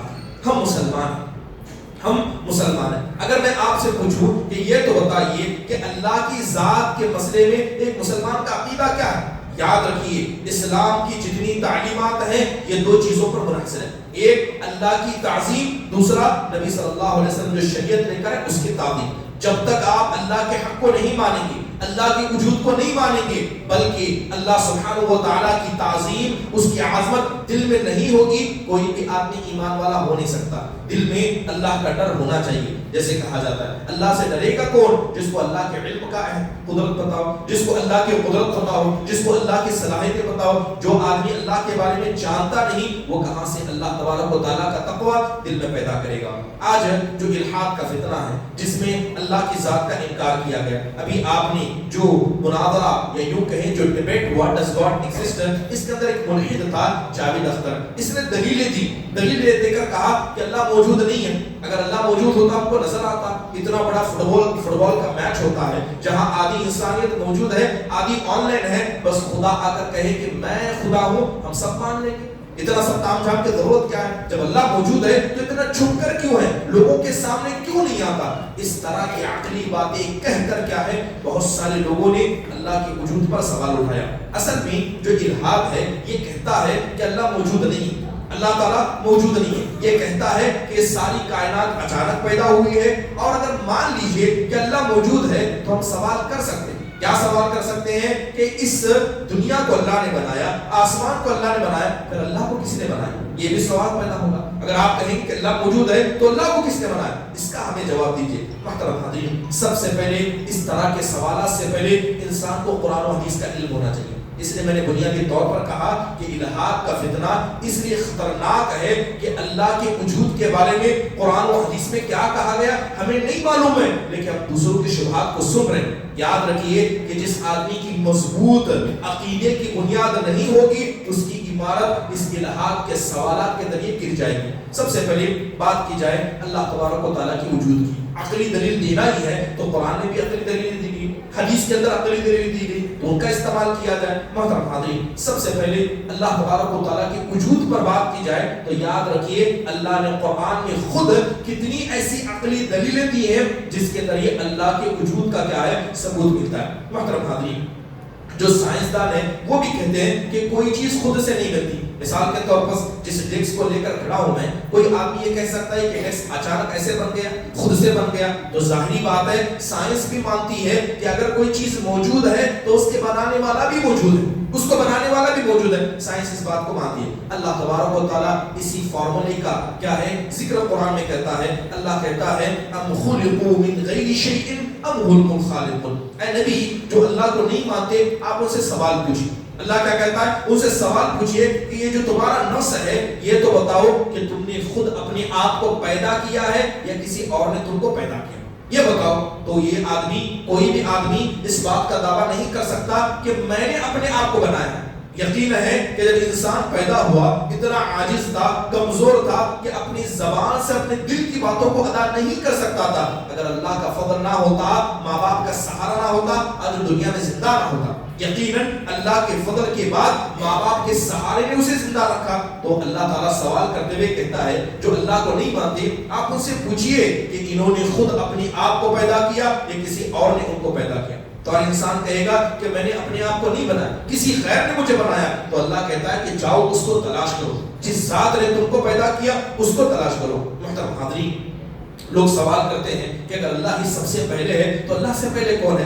قرآن میں اللہ نے اس کا جواب دیتے ہوئے کہا کہ هو الاول والآخر والظاہر والباطن. بات اگر پہلے دوسرے کی جائے اللہ ہی اول ہے، اللہ سے پہلے کچھ نہیں، اللہ ہی آخر ہے، اس کے بعد کچھ نہیں، اللہ ہی ظاہر ہے، اللہ ہی باطن ہے. یہ عقیدہ بنیادی طور پر مسلمانوں کا ہے. بات اگر یہ کی جائے کہ اللہ کو کس نے پیدا کیا، حدیث کے اندر اس کا ذکر کیا گیا. اللہ کے نبی علیہ السلام نے کہا کہ شیطان تم میں سے ایک آدمی کے پاس آتا ہے، شیطان تم میں سے ایک آدمی کے پاس آتا ہے، کہتا ہے کہ یہ مسجد بڑی خوبصورت ہے، اس مسجد کو کسی نے بنایا؟ بتایا جاتا ہے کہ فلاں لوگوں نے مل کر بنایا۔ اچھا، ان فلاں لوگوں کو کس نے بنایا؟ کہا کہ اللہ نے پیدا کیا۔ تو شیطان آ کر کہتا ہے کہ جب فلاں کو اس نے پیدا کیا، فلاں کو اس نے پیدا کیا، تو یہ تو بتا اللہ کو کس نے پیدا کیا؟ اللہ کے نبی کہتے ہیں کہ جو آدمی اس مرحلے تک پہنچ جائے، جو آدمی اپنے ذہن میں شیطان کے وسوسے کے مسئلے میں اس مرحلے تک پہنچ جائے، اللہ کے نبی نے کہا فوراً اعوذ باللہ من الشیطان الرجیم پڑھے اور اپنے ذہن کو بدل لے، کیونکہ جو آدمی اللہ کی تخلیق کے مسئلے میں سوال کرنے لگ جائے گا، اس کا ایمان بھی جائے گا، وہ دنیا سے کیا یقیناً جائے گا۔ بلکہ تصور کریں کہ امام شافعی، امام ابو حنیفہ رحمہ اللہ کے بارے میں آتا ہے کہ وہ مصر کے اندر موجود تھے، تو ایک آدمی آیا، آ کر اللہ کے ذات کے بارے میں سوال کرنے لگا کہ اللہ تعالیٰ نے قرآن میں اپنے ہاتھ کا ذکر کیا ہے، اللہ نے قرآن میں اپنے چہرے کا ذکر کیا ہے، اللہ کا چہرہ کیسا ہے، بنیادی طور پر کچھ سوالات اللہ کے بارے میں کرنے لگا۔ تو امام ابو حنیفہ، امام شافعی رحمہ اللہ نے کہا کیا تمہیں پتا ہے کس شہر کے اندر موجود ہے، کس ملک کے اندر موجود ہے؟ کہنے لگا کہ ہاں مصر کے بعد مصر میں موجود ہے۔ کہا کہ یہاں ایک ظالم آدمی تھا، کیا تم اس کے بارے میں جانتے ہو؟ کہا کہ ہاں وہ فرعون تھا۔ کہا کہ وہ دنیا میں کیا کیا کرتا تھا، مرنے کے بعد اس کے ساتھ کیا ہوا، کیا تمہیں پتا ہے؟ کہا کہ میں اتنا نہیں جانتا۔ کہا کہ اتنا بڑا آسمان دیکھتے ہو؟ کہا کہ نظر آتا ہے۔ کہا کہ اس آسمان کے ستارے کتنے تم کو پتا؟ کہنے لگا یہ مجھے کیسے پتا ہوگا؟ کہا کہ اللہ تعالیٰ نے کتنے قسم کے جانور پیدا کیے، کیا تمہیں یہ پتا؟ وہ کہنے لگا مجھے کیسے پتا ہوگا؟ تو کہنے لگے کہ اللہ نے جن مخلوقات کو پیدا کیا تجھے اس کے بارے میں نہیں معلوم، اور تو اس پیدا کرنے والے کے بارے میں گفتگو کر رہا ہے، اس اللہ کے بارے میں سوال اٹھا رہا ہے کہ اللہ کے ہاتھ ایسے، اللہ کا چہرہ ایسا ہے۔ محترم حاضرین، انسان کی ذات، اس کا علم اتنا کمتر ہے، اللہ نے قرآن میں صاف کہا کہ اللہ کے علم کے مقابلے میں اے انسانوں تمہارا علم کچھ نہیں ہے۔ ہندوستان کے اندر ایک لائبریری ہے جسے خدا بخش لائبریری کہا جاتا ہے، جا کر کبھی دیکھیے گا کہ کتنے لمبے عرصے میں، کتنی زمین میں، کتنے فلور میں وہ لائبریری بنائے گئے، ان ساری کتابوں کو، یا بلکہ یوں کیجئے دنیا کے اندر جتنا علم موجود ہے سب کو لا کر بھی اگر جوڑ دیا جائے تو اللہ کے علم کے سامنے کچھ نہیں۔ بلکہ حدیث کے اندر کہا گیا کہ اللہ تعالیٰ کے علم کی بات کرتے ہو، ایک بڑا سمندر ہے، اگر اس سمندر میں سوئی کو ڈبو کر نکالا جائے تو جو پانی اس پر لگے گا انسان کو اتنا بھی علم نہیں ہے جتنا سمندر جیسا علم اللہ سبحانہ و تعالیٰ کے پاس ہے۔ محترم حاضرین، اس علم میں انسان کو حاصل کیا کرنا ہے؟ سب سے پہلے بنیادی علم حاصل کرنا ہے، عقیدے کا علم حاصل کرنا ہے، اسے سب سے پہلے عبادتوں کا علم حاصل کرنا ہے، اسے اخلاق کا علم حاصل کرنا ہے، اس کے بعد کیا ہے دوسرے علم کی طرف انسان کو جانا چاہیے۔ ابھی ہم نے مغرب کی نماز پڑھی، مغرب کی نماز کے اندر امام صاحب نے بہت بہترین آیتیں پڑھی۔ بتائیے کتنے لوگ ایسے جن کو ان آیتوں کا مطلب بھی پتا ہے؟ وہ قرآن جس کو یاد کرنا ہماری ذمہ داری ہے، وہ قرآن جس کے ترجمے کو سمجھنا ہماری ذمہ داری ہے، وہ قرآن جس کے مفہوم کو سمجھنا ہماری ذمہ داری ہے۔ اس کے بارے میں نہیں پتا، آدھے زیادہ لوگوں کو اما پارا بھی یاد نہیں ہوگا، نماز میں غلطی ہو جائے تو غلطی کی اصلاح کی جائے وہ بھی نہیں معلوم ہوگا۔ 3 کی جگہ امام صاحب نے 4 رکعت پڑھی، یہ تو بتائیے آپ سجدے سہو سلام سے پہلے کریں گے سلام کے بعد کریں گے؟ امام صاحب نے 4 رکعت والی رکعت کو 3 پڑھایا، سجدے سہو کب کریں گے؟ یہ بنیادی وہ مسائل ہیں جن کا جاننا زیادہ ضروری ہے۔ اس کا علم ہمارے نوجوانوں کی بڑے طبقے کے پاس نہیں ہے، لیکن ایسے بڑے بڑے مسائل کو سننا پسند کرتے ہیں جس مسائل کا ان کی ذات سے کوئی تعلق نہیں۔ محترم حاضرین، بات اگر دلیل کی جائے، یاد رکھیے اللہ نے اپنے وجود کی زندہ دلیل انسان کے فطرت کو بنایا کہ ہر انسان فطرتی طور پر مانتا ہے کہ اللہ موجود ہے۔ جیسے قرآن میں اللہ نے کہا کہ جب رسول اپنی قوموں کے پاس آئے تو انہوں نے کیا کہا؟ کہا افی اللہ شک فاطر السماوات والارض، یہ تو بتاؤ کہ اللہ کی ذات کے مسئلے میں کوئی شک ہے؟ وہ اللہ جس نے آسمان و زمین کو پھاڑ کر الگ کیا، وہ اللہ جس نے آسمان و زمین کو جدا کیا، کیا اس اللہ کے بارے میں بھی کسی قسم کا شک و شبہ موجود ہے؟ محترم حاضرین، بات کیجئے اللہ تبارک و تعالیٰ کے وجود کی۔ اللہ قرآن میں کہتا ہے سنع اللہ الذی اتقن کل شیء، جاؤ اگر اللہ موجود ہے کہ نہیں ہے اس پر تمہیں شک ہے تو جاؤ سب سے پہلے اللہ تعالیٰ کی کاریگری پر غور کرو کہ اللہ تعالیٰ نے کتنی بہترین کاریگری کی ہے کہ اللہ کی کاریگری پر بھی انسان غور کرے۔ مثال کے طور پر یہاں اتنے لوگ موجود ہیں، سب کو اللہ تبارک و تعالیٰ نے ہاتھ عطا کیے، انگلی عطا کی۔ کتنے انسان نہیں ہیں، سب کو ہاتھ ہیں، ہر آدمی کے ہاتھ میں فنگر پرنٹس ہیں، فنگر پرنٹس ہے، اور اللہ تعالیٰ نے ایسی بہترین کاریگری کی ہے کہ ایک آدمی کے فنگر پرنٹ دوسرے سے میچ نہیں ہوتے۔ کتنے آئے گئے اور کتنے آنے والے ہیں. اللہ کی کاریگری ایسی ہے جس کاریگری کا کوئی مثال انسان نہیں دے سکتا. ہمارے پاس ڈی این اے نام کی ایک چیز ہوتی ہے, انسان کے پاس اس کا ایک ڈی این اے موجود ہے. اللہ تعالیٰ نے ایسے جدا جدا ڈی این اے کو پیدا کیا کہ ایک دوسرے میں ملتے نہیں ہیں. تصور کیجئے کہ انسان کا جسم, صرف اس کی جلد, اس کے اندر اتنے خلیے ہیں کہ انسان اگر انسان کے جسم کو دیکھنا چاہے تصور نہیں کر سکتا اللہ نے کیسی بہترین کاریگری کی. تصور کیجئے کہ ایک آدمی 60 سال کی عمر کو پہنچا, اگر اسے معلوم نہیں تھا کہ جسم کتنی بڑی نعمت ہے, صرف ایک رگ دب جائے, کمر کی صرف ایک رگ دب جائے, 60 سال تک سیدھا چلتا تھا. اگر رگ پہلے دب جاتی تو وہ 60 سال ٹیڑھا ہو چلتا. آپ کو اس کا احساس نہیں ہے, مگر اللہ تعالیٰ نے اس بیماری سے آپ کو محفوظ رکھا. ایک بچہ پیدا ہوا, اس کے ذہن میں, دماغ میں ایک نس دب گئی, وہ کیا کھاتا ہے, کب سوتا ہے, کس سے کیا بات کرتا, اسے معلوم نہیں ہے. اللہ نے آپ کو صحیح سالم رکھا, آپ 50-60 سال کی زندگی گزارے. یہ اللہ کا فضل تھا کہ اللہ نے ایسی بیماریوں سے آپ کو بچایا. محترم حاضرین, وہ شوگر کا مرض, وہ ہارٹ کی بیماریاں, وہ کولیسٹرول کے مسائل جو آج ہم دیکھ رہے ہیں, ہمارے باپ دادا کو اس کے بارے میں پتہ نہیں تھا. آرام سے کھاتے تھے, بہتر طریقے سے زندگی گزارتے تھے. آج ایک انسان اچھی زندگی جینا چاہتا ہے, اچھا سے اچھا کھاتا ہے. جا کر اپنے باپ داداؤں کے بارے میں معلوم کیجئے, جو کھانا ہم کھا رہے ہیں یہ ان کو نظر تک نہیں آیا, انہوں نے نگاہوں سے وہ کھانا دیکھا بھی نہیں. اتنی ہی بیماری سے وہ دور بھی تھے, کیونکہ یاد رکھیے انسان زندگی اللہ کے فضل سے جیتا ہے, کھانے پینے سے کچھ نہیں ہوتا. اللہ کا فضل نہ ہو تو اللہ کسی کو زندگی بھی نہ دے, اللہ کے فضل کے بغیر صحت کیسی. محترم حاضرین, اللہ کی ذات پر انسان کو یقین کم ہے مگر اپنی ورزش پر زیادہ یقین ہے. آج انسان بڑی بڑی لمبی گفتگو کرتا ہے, یہ کھانا چاہیے, اس کے اندر یہ فائدے, وہ کھانا چاہیے, اس کے اندر اتنے فائدے. کھانے پر جتنا ایمان ہے بہتر ہوتا ہے کہ اللہ کے ذات پر اس سے زیادہ ایمان رکھتے ہو. محترم حاضرین, یاد رکھیے قرآن میں اللہ تبارک و تعالیٰ نے بے شمار مثالیں دی ہیں, عقلی دلیل دی ہیں, جس کے ذریعے اللہ کے وجود کی ثبوتیں ملتی ہیں. مثال کے طور پر اللہ تعالیٰ کہتا ہے کہ جو لوگ اللہ کو نہیں مانتے, ابھی امام صاحب نے دوران نماز یہ قرآن کی آیت پڑھی, کہا کہ جب جو لوگ اللہ کو نہیں مانتے ہیں یا اللہ کے ساتھ شرک کرتے ہیں, فَإِذَا رَكِبُوا فِي الْفُلْكِ دَعُوا اللَّهَ مُخْلِصِينَ لَهُ الدِّينَ, کہ جب یہ کشتیوں پر سوار ہوتے ہیں, اچانک دوران سمندر, دوران سفر, سمندر کے درمیان ان کی کشتیاں ڈگمگانے لگتی ہیں. زمین پر تھے, لات منات اور عزا کو مانا کرتے, لیکن جیسی سمندر کے درمیان کشتی ڈگمگانے لگی, سب اپنے بتوں کو چھوڑ دیتے ہیں اور ایک اللہ کو پکار لگتے ہیں. تو اللہ سوال کرتا ہے آخر یہ ایمان ان کے دماغ میں آیا کیسے کہ ایک آسمان والا ہے جو دعاؤں کو سنتا ہے, ایک آدمی جو کسی کو نہیں جانتا, اچانک مصیبت آنے پر آسمان کی طرف اپنے ہاتھوں کو اٹھا لیتا ہے, اپنے چہرے کو اٹھا لیتا ہے. سوال یہ ہے یہ اسے کس نے بتایا؟ اللہ تعالیٰ نے ہمارے اندر جو فطرت سلیمہ رکھی ہے, جس طرح ایک موبائل کا فون ہے, اس کے اندر ایک انٹرنل کیا ہے, بالکل چپ ہوتی ہے. اللہ تبارک و تعالیٰ نے اسی طرح انسان کے اندر اس کی فطرت میں اللہ کے وجود کی دلیلیں ایسے ڈال کر رکھی ہیں, مصیبت آنے پر صرف اللہ کو پکارتا ہے. محترم حاضرین, تصور کیجئے کہ لوگ اللہ کے بارے میں سوال اٹھاتے ہیں, کیا اللہ موجود ہے؟ اللہ قرآن میں سوال کرتا ہے, افرأیتم ما تمنون اانتم تخلقونہ ام نحن الخالقون. اے انسانو یہ تو بتاؤ, تمہارے جسموں سے جو منی نکلتی ہے, تمہارے جسم سے جو منی نکلتی ہے, اس منی سے جو بچہ پیدا ہوتا ہے, اسے تم پیدا کرتے ہو یا ہم پیدا کرتے ہیں؟ یاد رکھیے, منی مرد کی, مادر رحم عورت کا, بچہ کہاں ہے؟ عورت کے پیٹ میں. کس کے آزو بازو میں ہے؟ شوہر بیوی ڈاکٹروں کے درمیان موجود ہے. یہ سب انہی کے بیچ میں ہو رہا ہے. اللہ تعالیٰ سوال کرتا ہے کہ وہ گورا ہوگا یا کالا ہوگا, فیصلہ تم کرتے ہو کہ فیصلہ ہم کرتے ہیں؟ وہ لڑکا ہوگا یا لڑکی ہوگی, اس کا فیصلہ تم کرتے ہو یا ہم کرتے ہیں؟ یقین جانیے انسان اتنا بے بس ہے, انسان اتنا بے بس ہے, وہ طے نہیں کر سکتا میرے لیے کیا ہوگا. اللہ سوال کرتا ہے کہ معاملہ تمہارے درمیان, اور تم سوال کرتے ہو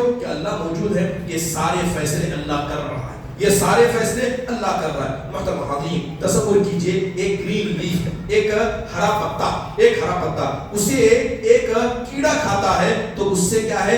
ریشم اگتا ہے. اسی ہرے پتے کو ایک ہرن کھاتا ہے, ایک خوشبو نکالتا ہے. اسی پتے کو ایک گائے بھینس کھاتا ہے تو اس سے گوبر نکلتا ہے. اللہ سوال کرتا ہے کہ پتا ایک ہی ہے لیکن کھانے کے بعد نتیجہ الگ الگ ہے. سوال یہ کہ اس نتیجے کو کس نے پیدا کیا؟ اللہ تبارک و تعالیٰ نے اپنے قدرت کاملہ کا ذکر کرتے ہوئے اس تھنوں کا ذکر کیا جس سے دودھ نکلتا ہے, کہ وہ گائے, وہ بھینس جس سے تم دودھ پیتے ہو, تصور ہو کہ دودھ ہوتا کہاں؟ وہ گوبر خون اور گوشت کے لوتھڑے کے درمیان ہوتا ہے، لیکن جب دودھ نیچے نکل کر آتا ہے وہ اتنا صاف و شفاف ہے، نہ اس میں گوشت کی بدبو ہے، نہ گوبر کی بدبو ہے، نہ اس کے اندر خون کی آمیزش ہے۔ یہ تو بتاؤ کہ ان تمام چیزوں کے درمیان ہونے کے بعد بھی خالص دودھ تمہیں کون عطا کرتا ہے؟ وہ اللہ تعالیٰ کی ذات ہے۔ کتنی ایسی دلیلیں ہیں جو اللہ نے قرآن میں ثابت کی ہیں، اور وہ دلیلیں اللہ تبارک و تعالیٰ کے وجود پر دلالت کرتی ہیں۔ بلکہ اللہ کہتا ہے وَفِي أَنفُسِكُمْ أَفَلَا تُبْصِرُونَ، اے انسانوں کیا تم اپنے نفسوں پر غور نہیں کرتے کہ اللہ نے تم کو کیسے بنایا؟ سب کے ہاتھ ہیں، سب کے پیر ہیں، ناک منہ سب ایک جیسا ہے، لیکن ہر ایک کی صورت دوسرے سے جدا ہے، ہر ایک کے اخلاق ایک دوسرے سے جدا ہے۔ ایک ہی باپ ہے، بڑا دیندار ہے، لیکن کیا سب بچے دیندار ہیں؟ کہ باپ شرابی تھا، بیٹے علماء بنے بیٹے، یہ کیسے ایسے ہوا؟ یہ ساری چیزیں اللہ سبحانہ و تعالیٰ نے آسمانوں کے اندر طے کر دی ہیں، اور اللہ تعالیٰ بتاتا ہے کہ یہ ہماری نشانیاں، اے انسانوں جاؤ اللہ کی نشانیوں کو تلاش کرو۔ محترم حاضرین، ایک بڑا مسئلہ ان ملحدین کے ساتھ یہ ہے کہ وہ جناب محمد رسول اللہ صلی اللہ علیہ وسلم کی ذات کا انکار کرتے ہیں کہ اللہ کے نبی علیہ السلام ایک وہمی شخصیت تھے، آپ انسان نہیں تھے، آپ زندہ نہیں تھے، بلکہ لوگوں نے بنایا کہ ایسے انسان تھے، سارے اچھے اخلاق آپ کے ذکر کر دیے، ایک عام انسان تھے۔ اللہ کے نبی صلی اللہ علیہ وسلم کے بارے میں جتنی باتیں کہی ہیں یہ سب من گھڑت جھوٹ ہے۔ اس کے علاوہ یہ کہتے ہیں کہ جس وحی کی بات محمد صلی اللہ علیہ وسلم کیا کرتے ہیں یہ ان کا ذاتی تجربہ تھا۔ انسان جو تجربہ کرتا ہے یہ ان کا ذاتی تجربہ تھا۔ جو قرآن ہے یہ کسی انسان نے لکھی ہے، کسی سمجھدار انسان نے لکھی ہے۔ کیسا یہ ہو سکتا ہے؟ یہ کیسا دین ہے کہ اللہ کے نبی کی 9 بیویاں، 11 شادیاں، اور عام مسلمانوں کے لیے صرف 4 شادیاں؟ اتنے لڑائیاں اللہ کے نبی نے لڑی، کتنی لڑائیوں میں آپ خود تھے، اکثر لڑائیوں میں آپ نہیں تھے لیکن صحابہ موجود تھے، یہ کیسے کمانڈر تھے؟ سبحان اللہ، اس طرح کے ہزاروں اعتراضات اللہ کے نبی صلی اللہ علیہ وسلم کی شخصیت پر اٹھائے جاتے ہیں۔ بعض لوگ کہتے ہیں کہ اللہ کے نبی علیہ السلام نے نام کے لیے کیا، جس طرح آدمی فیمس ہونے کے لیے، فیم میں آنے کے لیے حکومت قائم کرتا ہے، لڑتا ہے، اللہ کے نبی نے ویسا ہی کیا۔ اس طرح کے سوالات اللہ کے نبی صلی اللہ علیہ وسلم کی شخصیت کے حوالے سے یہی ملحدین اٹھاتے ہیں۔ محترم حاضرین، بات اگر اللہ کے نبی صلی اللہ علیہ وسلم کی جائے، اللہ تعالیٰ نے ابھی آپ کو نبی نہیں بنایا تھا، 40 سال کی عمر کے بعد آپ نبی بنے، لیکن اس سے پہلے اللہ تعالیٰ نے آپ کو مقبولیت عطا کی۔ ہر کوئی جانتا تھا یہ سچا ہے، ہر کوئی جانتا تھا یہ امانت دار ہے، بلکہ جب آپ نبی بنے تو لوگوں کے درمیان آپ پہلے سے کیا ہے، ایک مقبول شخصیت تھے، تو اللہ تعالیٰ نے آپ کو سچائی اور امانت ایسی عطا کی کہ آپ کو جتانے کی ضرورت نہیں تھی۔ جب آپ کوہ صفا پر کھڑے ہوئے اور لوگوں سے کہا کہ اگر میں تم سے کہوں کہ اس پہاڑ کے پیچھے ایک لشکر ہے، ایک ہتھیار بند دستہ ہے جو تم پر حملہ کرنے والا ہے، کیا تم اس بات کو مانو گے؟ تو وہاں پر جتنے موجود تھے اکثر مشرک تھے، کوئی ایمان والا نہیں تھا، سب نے کہا ما جربنا علیک کذبا، اے نبی، اے محمد بن عبداللہ، ہم نے کبھی آپ کو جھوٹ بولتا ہوا نہیں دیکھا، ہم آپ کی اس بات ضرور مانیں گے۔ آپ نے فوراً اللہ کا پیغام دیا، کہا کہ میں اس آخرت کے عذاب سے تم کو میں ڈراتا ہوں جو عذاب شرک کرنے والوں کو ہوگا۔ توحید لے آؤ، ایک اللہ پر ایمان لاؤ، سب اس بات کو چھڑ کر چھوڑ دیں۔ محترم حاضرین، جب اللہ کے نبی صلی اللہ علیہ وسلم نے نبی بنائے جانے سے پہلے کبھی جھوٹ نہیں بولا، تو نبی بنائے جانے کے بعد کوئی انسان کیسے تصور کر سکتا ہے کہ اللہ کے نبی علیہ السلام نے جھوٹ بولا؟ جو ملحدین کا اعتراض ہے کہ آپ نے کیا ہے عہدت کے لیے، دولت کے لیے ایسا کام کیا۔ جب آپ مکہ میں تھے کیا قریش مکہ ابو طالب کے پاس نہیں آئے تھے اور آ کر انہوں نے آفر پیش نہیں کیا تھا؟ اللہ کے نبی سے آ کر ڈائریکٹ کہنے کے بجائے آپ کے ذمہ دار آپ کے چچا کے پاس آئے اور کہنے لگے کہ اپنے بھتیجے سے پوچھو کہ اسے چاہیے کیا، وہ ہمارے خداؤں کو برا بھلا کیوں کہتا ہے، آپ ان سے کہیے اگر ان کو دولت چاہیے ہم سب مل کر سب سے بڑا مالدار ان کو بنا دیں گے، اگر ان کو چاہیے کہ عہدہ چاہیے تو ہم کیا کریں گے، جو جتنے بڑا سردار ہے ان کو سردار بنا دیں گے۔ اللہ تبارک و تعالیٰ نے تک آپ کو پیشکش کی کہ اگر آپ چاہیں تو اللہ تعالیٰ آپ کو بادشاہ بنا دے، ایک نبی بنا دے، اگر آپ چاہیں تو عام انسان بن کر رہیں، رسول بن کر رہیں۔ اللہ کے نبی صلی اللہ علیہ وسلم نے نہ مشرکین مکہ کی آفر کو قبول کیا، نہ اللہ تعالیٰ نے آپ کو ایک آفر دیا کہ اللہ چاہے تو آپ کو بادشاہ بنا دے، اللہ کے نبی صلی اللہ علیہ وسلم نے اس کو بھی قبول نہیں کیا۔ محترم حاضرین، اللہ کے نبی صلی اللہ علیہ وسلم کے بارے میں یہ کہنا کہ آپ نے کتاب لکھی ہے، یہ تو بتائیے کہ آپ لکھنا پڑھنا جانتے تھے؟ کہ لکھنے کا کام، اتنی بہترین باتوں کا لکھنے کا کام ایک پڑھنا لکھنے والا کرتا ہے۔ اللہ اللہ کے نبی صلی اللہ علیہ وسلم کو لکھنا پڑھنا نہیں آتا تھا. حدیبیہ کا مقام تھا, مشرکین نے شرط لگائی کہ آپ نے محمد رسول اللہ لکھا ہے, اس کو مٹا دیا جائے. آپ علی سے کہہ رہے ہیں علی بتاؤ کہ محمد رسول اللہ لکھا کہاں ہے؟ آپ کو اپنا نام تک لکھنا نہیں آتا تھا, اتنی بڑی کتاب کو لکھنا یہ نبی صلی اللہ علیہ وسلم نے کیا. بلکہ تصور کریں کہ اللہ کے نبی علیہ الصلوۃ والسلام کوئی بڑے شاعر بھی نہیں تھے, آپ علیہ الصلوۃ والسلام کوئی بڑے خطیب بھی نہیں تھے, ان زمانے جاہلیت کی بات کر رہا ہوں, لیکن آپ نے ایسی کتاب کو لوگوں کے سامنے پیش کیا کہ ان کے بڑے بڑے شاعر ہار گئے, بڑے بڑے فصیح بلیغ ہار گئے, اس جیسا کلام لے کر نہیں ہے. اور قرآن اگر انسان کی لکھی ہوئی کتاب ہوتی تو اللہ تعالیٰ نے قرآن میں 3 قسم کا غیب ذکر کیا. اللہ نے قرآن میں 3 قسم کا غیب ذکر کیا, اور غیب کہتے اسے ہیں جو انسان کو نہیں پتا ہے. آپ یہ غیب کہاں سے لے کر آئے؟ کیا اس کے اندر ماقبل امتوں کا غیب نہیں ذکر کیا؟ اللہ تعالیٰ نے حضرت آدم کو کیسا پیدا کیا, شیطان کا معاملہ کیسا ہوا, 950 سال حضرت نوح نے کیسی خدمت کی, حضرت موسیٰ کو ان کی قوم نے کیسے ستایا, حضرت عیسیٰ کو قتل کرنے کی سازشیں کیسی کی گئی, یہ ساری باتیں قرآن میں موجود ہیں. اور یہ ماضی کا غیب تھا, اللہ نے بتایا. بتائیے اللہ کے نبی کو کیسے پتا چلا؟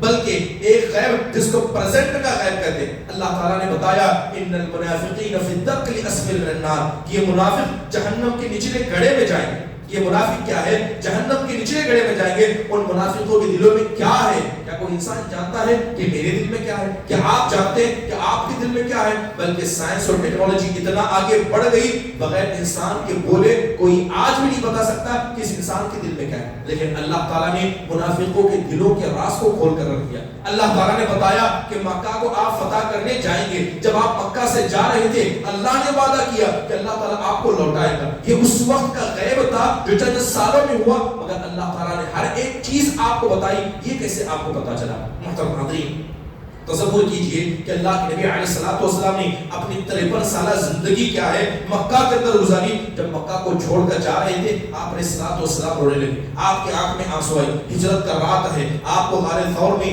3 دن چھپنا ہے. جیسے ہی آپ ٹیلے پر چڑھے آپ رونے لگے. حضرت ابوبکر صدیق رضی اللہ عنہ نے آپ کی پیٹھ کو سہلایا اور کہا اللہ کے نبی روئیے مت. کیسے انسان نہ روئے کہ 53 سالہ زندگی آدمی نے مکہ میں گزاری, مکہ کے اس کعبۃ اللہ اس حرم سے اتنی آپ کو محبت تھی, آپ رونے لگے. اللہ تعالیٰ نے آسمان سے آیت نازل کرتے ہوئے کہا ان الذی فرض علیک القرآن لرادوک الی معاد. اے نبی, اللہ تعالیٰ وہ اللہ جس نے حق کے ساتھ آپ پر کتاب کو اتارا ہے, وہ اللہ وعدہ کرتا ہے کہ اللہ دوبارہ آپ کو لوٹائے گا. آپ مکہ سے نکلے نہیں ہیں, آپ کو بتا دیا کہ آپ دوبارہ آئیں گے. کیا مکہ کو اللہ تعالیٰ نے فتح نہیں کروایا؟ محترم حاضرین, ایک غیب مستقبل کا ہے جو آگے ہونے والا تھا, اللہ نے قرآن میں وہ بتا دیا. قیامت کے قریب کیا کیا حالتیں ہوں گی, نبی صلی اللہ علیہ وسلم کے انتقال سے پہلے آپ کے انتقال کی خبر دینا, سورہ فتح کا نازل کرنا. بہرحال قرآن کے اندر جتنی غیبی خبریں ہیں جس کا تعلق ماضی سے ہو, پریزنٹ سے ہو, فیوچر سے ہو, سارا غیب قرآن کے اندر موجود ہے. اگر یہ قرآن اللہ کے نبی نے خود سے لکھا ہوگا اتنا سارا علم آپ کے پاس آیا کہاں سے؟ محترم حاضرین, اس کے علاوہ یہ قرآن تو ایسی کتاب ہے جس کے ذریعے اللہ نے چیلنج کیا. وہ لوگ جو اپنی زبان پر طاقت رکھتے تھے, زبان کے بھروسے فخر کرتے تھے, اللہ نے ایسے زبان والوں کو چیلنج کیا. محترم حاضرین, اس کے علاوہ آج دور حاضر کے اندر جو ملحدین ہیں, اور اس کے علاوہ جو جاوید اختر تھا, اس نے بھی یہ سوال اٹھایا تھا کہ اگر اللہ موجود ہے, جیسے کہ مسلمان کہتے ہیں, یہود و نصارہ کہتے ہیں کہ اگر اللہ موجود ہے, یہ بتاؤ کیا تم نہیں کہتے ہو کہ اللہ غفور الرحیم ہے؟ کیا تم نہیں کہتے اللہ غفور رحیم؟ اگر اللہ غفور رحیم ہے تو ہم نے دیکھا کہ اسرائیل نے غزہ پر حملہ کیا, 40,000 بچوں کو مار دیا گیا. کتنی بچوں کی لاشیں ہوا میں کپڑے کی طرح اڑ رہی تھی. اگر اللہ غفور رحیم ہے تو اللہ تعالیٰ نے ایسے ہونے کیسے دیا؟ یہ دلیل ہے کہ اللہ موجود نہیں ہے. اس طرح کی ہزاروں مثالیں. ایک آدمی, ایک معصوم بچہ اپنی ماں کے پیٹ میں 3 مہینے کا 4 مہینے کا ہے, ماں باپ کو رحم نہیں آتا, اس کو اسقاط کر دے, بچے کو گرا دیتے. کتنے ایسے ہیں پیدا ہونے کے بعد اپنے بچوں کو کیا جانوروں کے حوالے کر دیتے ہیں. اگر اللہ غفور رحیم ہے تو آخر ایسا ہو کیوں رہا؟ ایک معصوم بچہ سڑک حادثے میں مارا گیا, ایک بزرگ مسجد آ رہے گئے تھے, اچانک گر کر مر گئے, ایسا کیسے ہوا؟ تو بتانا یہ ہے کہ آخرکار اگر اللہ غفور رحیم ہے تو یہ برائیاں دنیا میں کیوں ہیں؟ یقین جانیے, جو انسان اللہ کے ذات پر یقین رکھتا ہے وہ جانتا ہے کہ یہ برائیاں کیوں ہیں. سب سے پہلی بات, کائنات کے اندر جو آدمی تقدیر پر ایمان رکھتا ہے وہ اس بات کو جانتا ہے کہ کائنات کے اندر کوئی چیز بری نہیں ہے, ہر چیز کے پیچھے ایک حکمت ہے. بسا اوقات کچھ حکمتیں ہم کو نہیں پتا ہوتی, بسا بسا اوقات کچھ حکمتیں ہم کو پتا ہوتی ہیں. اللہ تعالیٰ کی تخلیق میں کوئی برائی نہیں. اللہ نے جتنی چیزیں پیدا کی کسی چیز میں کوئی برائی نہیں ہے. برائی اس کے انجام ہونے میں. اللہ تعالیٰ نے قرآن میں اس کا ذکر کیا ہے. بہرحال کائنات کے اندر جتنی چیزیں ہوتی ہیں سب اللہ تبارک و تعالیٰ کی حکمت کی بنیاد پر ہوتی ہیں. بعض چیزوں کی حکمتیں ہمیں پتا ہیں, بعض چیزوں کی حکمتیں نہیں پتا. دوسری بات یہ کہنا کہ دنیا میں مصیبتیں کیوں آئیں, اسرائیل نے غزہ پر حملہ کیوں کیا, یاد رکھیے یہ دنیا آزمائش کی جگہ ہے. اللہ نے میں کیوں بھیجا؟ آزمانے کے لیے بھیجا, آرام سے کھا کر سونے کے لیے نہیں بھیجا. اگر آرام سے کھا کر سونا ہوتا سب سے پہلے معذرت کے ساتھ جناب محمد رسول اللہ صلی اللہ علیہ وسلم آرام کی زندگی گزارتے, صحابہ آرام کی زندگی گزارتے. جب یہ ایمان والے تھے, سب سے پرفیکٹ ایمان والے تھے, ان کی زندگیوں کو دیکھیے آپ کو پتا چلے گا کہ اللہ نے ہمیں آزمانے کے لیے پیدا کیا. اور اس آزمائش میں سب سے پہلے کون آتے ہیں؟ انبیاء آتے ہیں. اس لیے اللہ کے نبی کہا کرتے تھے کہ ان اشد البلاء الانبیاء ثم الامثل فالامثل, کہ سب سے زیادہ بلائیں مصیبتیں یہ انبیاء پر آتی ہیں, اس کے بعد ان لوگوں پر آتی ہیں جو ایمان میں ان کے قریب قریب ہوتے ہیں. صرف اللہ کے نبی کی زندگی پر غور کیجیے. کیا آپ کے ساتھ یہ NRC اور CA نہیں ہوا؟ کیا آپ کو اپنے گھر سے نہیں نکالا گیا؟ آپ اپنے گھر سے نکلے, 53 سالہ مکے میں گزرے, آپ کا گھر بار لوٹا گیا, آپ نے صلوات و سلام کو مارا گیا, آپ کی بچیوں کے ساتھ ظلم و زیادتی ہوئی, آپ کے گھر والوں کے ساتھ ظلم و زیادتی, آپ مکہ سے نکلے, مدینہ پہنچے. ہو سکتا ہے اسلام میں حکومت بن گئی تو بڑے آرام سے تھے, نہیں, مدینہ پہنچنے کے بعد بھی یہودیوں نے کئی مرتبہ آپ کو قتل کرنے کی کوشش کی. کھانے میں زہر, دعوت دے کر کھانے میں زہر ملایا گیا. کس کے ساتھ ایسا کیا؟ تصور کیجیے اللہ کے نبی کی زندگی, آپ کی مصیبتوں کو اللہ تبارک و تعالیٰ نے آپ کو 7 بچے عطا کیے. کتنے بچے عطا کیے؟ 7, 4 بیٹیاں اور 3 بیٹے. 7 بچوں کو اللہ کے نبی نے اپنے ہاتھ سے دفن کیا, 7 کو آپ نے دفن کیا. 3 بیٹے بچپن میں چلے گئے, لیکن وہ بیٹیاں جو جوان ہو گئی, ایک 27 سال کی, ایک 28 سال کی, ایک 22 سال کی, 3 بیٹیاں جوان تھی. اللہ کے نبی نے شادی کرائی, بڑی جوانی میں اللہ کو پیاری ہو گئی. اللہ کے نبی نے اپنے ہاتھ سے اپنی 3 بیٹیوں کو اور اس کے علاوہ 3 بیٹوں کو دفنایا. اللہ کے نبی صلی اللہ علیہ وسلم کی اس درد کو, تکلیف کو محسوس کیجئے. اللہ تعالیٰ نے کتنا آپ کو صبر نہیں عطا کیا ہوگا. یہ دنیا آزمائش کی جگہ ہے. کیا انبیاء کو قتل نہیں کیا گیا؟ اللہ کے نبی بیٹھے تھے, اللہ کے نبی کہتے ہیں وہ حکیہ نبی من الانبیاء, انبیاء میں سے ایک انبیاء کے چہرے کو مجھے دکھایا گیا, اس کے قصے کو دکھایا گیا کہ ضربوه قومه وادموه, کہ لوگوں نے ان کو پکڑ کر لایا, 2 ہاتھ 2 پیر کو پکڑ کر لوگ لاتے ہیں, اور اس نبی کو اتنا مارا تھا کہ چہرہ لہو لہان تھا. اور وہ نبی کہتا ہے اللہم اغفر لقومی فانہم لا یعلمون, اے اللہ میری قوم کے لوگوں کو تم معاف کرنا, اے اللہ یہ مجھے نہیں جانتے, اے اللہ یہ تیری ذات کو نہیں جانتے. محترم حاضرین, سب سے زیادہ بلائیں مصیبتیں ایمان والوں پر آتی ہیں. کیا حضرت عمر کو قتل نہیں کیا گیا؟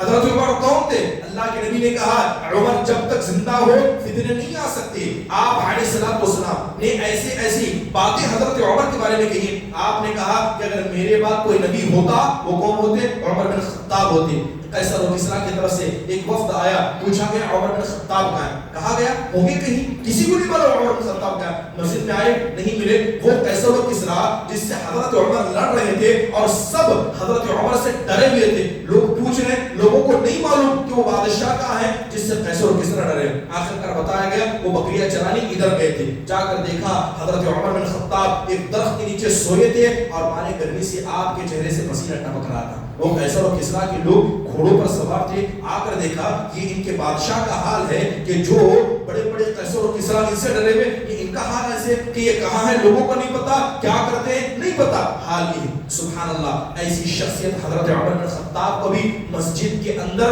نماز کے دوران مارا گیا. آپ کو کیا لگتا ہے کہ ایمان لانا اتنا آسان ہے؟ وہ حضرت عثمان بن عفان جن کے حیا کی مثالیں آپ نے دی اور کہا کہ عثمان بن عفان اتنے حیا والے ہیں, اتنے ایمان والے ہیں کہ اللہ کے فرشتے ان سے حیا محسوس کرتے ہیں. کیا حضرت عثمان کے گھر میں گھس کر ان کو نہیں مارا گیا؟ قرآن پڑھ رہے تھے, بیوی بچانے کے لیے قرآن پڑھتے پڑھتے ان کو قتل کیا گیا. آج غزہ کے اندر چند مسلمان مارے گئے تو اللہ کی رحمت پر ہم سوال اٹھاتے ہیں. کیا آپ کو اللہ کی رحمت حضرت عمر کے بارے میں یاد نہیں آتی, حضرت عثمان کے بارے میں یاد نہیں آتی؟ یہ دنیا آزمائش کی جگہ ہے. اللہ نے انبیاء کو آزمایا, اللہ تعالیٰ نے صحابہ کو آزمایا, اور آج جو بھی آدمی زندگی اور موت کے لیے آزمایا جا رہا ہے اللہ اس کا بدلہ دے گا. یہ دنیاوی زندگی ہمیشہ رہنے والی نہیں ہے. اللہ نے قرآن میں کہا والآخرۃ خیر وابقا, آخرت کی زندگی باقی رہنے والی ہے. دنیا کی زندگی 50 اور 60 سالہ زندگی ہے, جبکہ یہ زندگی آخرت کے مقابلے میں کچھ نہیں ہے. آج جو تکلیفیں انسان کو ہو رہی ہیں, کسی کا پیر کٹ گیا, کوئی مارا گیا, کسی کے بچوں کو کو قتل کر دیا گیا. یہ ساری تکلیفیں وقتی ہیں، وقتی تکلیفیں ہیں. تصور کیجئے حدیث کے اندر بیان کیا گیا کہ ایک آدمی کو لایا جائے گا، ایک آدمی کو لایا جائے جس کی 50 اور 60 سالہ پوری زندگی تکلیف ہی تکلیف میں گزری، اس نے کبھی ایک نعمت نہیں دیکھی. ایسے تکلیف والے کو لایا جائے گا، بس جنت میں ڈبکی لگایا جائے گا، جنت کی نعمتیں دکھا کر وہاں سے باہر لایا جائے گا. اللہ اس سے پوچھے گا اے انسان بتا کیا تو نے کبھی تکلیف بھی دیکھی ہے؟ وہ اللہ کی قسم کھا کر کہے گا اے اللہ تیری ذات کی قسم تکلیف کیا ہے مجھے معلوم نہیں. یہ 60 سالہ زندگی کے تکلیف کو انسان بھاری سمجھتا ہے، آخرت کی زندگی اس سے بہتر ہے. لہذا اگر آج کسی کے ساتھ ظلم ہو رہا ہے، کسی کے بچے مارے جا رہے ہیں، تو ہم اس پر امید رکھتے ہیں کہ اللہ تعالیٰ ان کا بہتر بدلہ دے گا. کسی کی اولاد ماری گئی، کوئی بیماری مبتلا ہوا، اگر بچے اسرائیل اسے مار کے رائے، اللہ کی ذات پر یقین ہے کہ ان ماں باپ کے لیے وہ جنت کا سہارا بنے گے. اس بات پر ہم ایمان رکھتے ہیں. یہ کہنا کہ شر اللہ نے پیدا کیا، اللہ غفور رحیم نہیں ہے، یہ کہیں بات سمجھ میں نہیں آتی. محترم حاضرین، اللہ نے آخرکار برائی کو کیوں پیدا کیا؟ تاکہ انسان اللہ کی نعمتوں کی قدر کرے. آج ہم صحت مند ہیں، چل پھر رہے ہیں، جا کر ایک لنگڑے سے پوچھئے چلنے کی نعمت کیا ہوتی ہے. اگر یہ بیماریاں نہیں ہوتی، انسان کو اللہ کی نعمت کا اندازہ نہیں ہوتا. جب انسان بیمار پڑتا ہے اسے صحت کا اندازہ ہوتا ہے. جب انسان ہاتھ دینے کے بجائے لینے والا بن جاتا ہے تب اسے دینے کی اہمیت پتہ چلتی ہے. جب ایک انسان دوسروں کو صدقہ دیتا ہے تب اسے نعمت پتہ چلتی ہے کہ سامنے والا مانگ رہا ہے میں دے رہا ہوں. روزہ رکھتا ہے اسے بھوکے کی اہمیت سمجھ میں آتی ہے. بہرحال اللہ نے جتنی مصیبتیں پیدا کی ہیں، ان مصیبتوں کو پیدا کرنے کا مقصد یہ ہے کہ جو نعمت اللہ نے تم کو دی ہے اس نعمت کے ذریعے اللہ کا شکر ادا کرو. محترم حاضرین، بات اگر برائی کی جائے، یقیناً برائی موجود ہے، لیکن اللہ کی تخلیق میں نہیں، انسان کے استعمال کرنے میں. مثال کے طور پر اللہ تبارک و تعالیٰ نے ہر کسی کو ارادہ دیا، ہر کسی کی مشیت ہے. میرے پاس طاقت ہے کہ میں خیر کا بھی کام کر سکتا ہوں، میرے پاس طاقت ہے میں برا بھی کام کر سکتا ہوں. اگر میں اچھا کرتا ہوں تو اللہ میرا خالق ہے، اللہ ہی میرا مالک ہے. اگر میں برا کرتا ہوں تو یہ میری وجہ سے. اس لیے اکثر علماء کہا کرتے ہیں کہ اگر اچھائی ہوئی ہے یہ اللہ کے فضل سے، اگر برائی ہوئی ہے تو یہ میرے اور میرے شیطان کی طرف سے. برائی انسان کے ارادے میں ہے، اللہ تبارک و تعالیٰ کی تخلیق میں نہیں. محترم حاضرین، اس کے علاوہ کتنی ایسی عقلی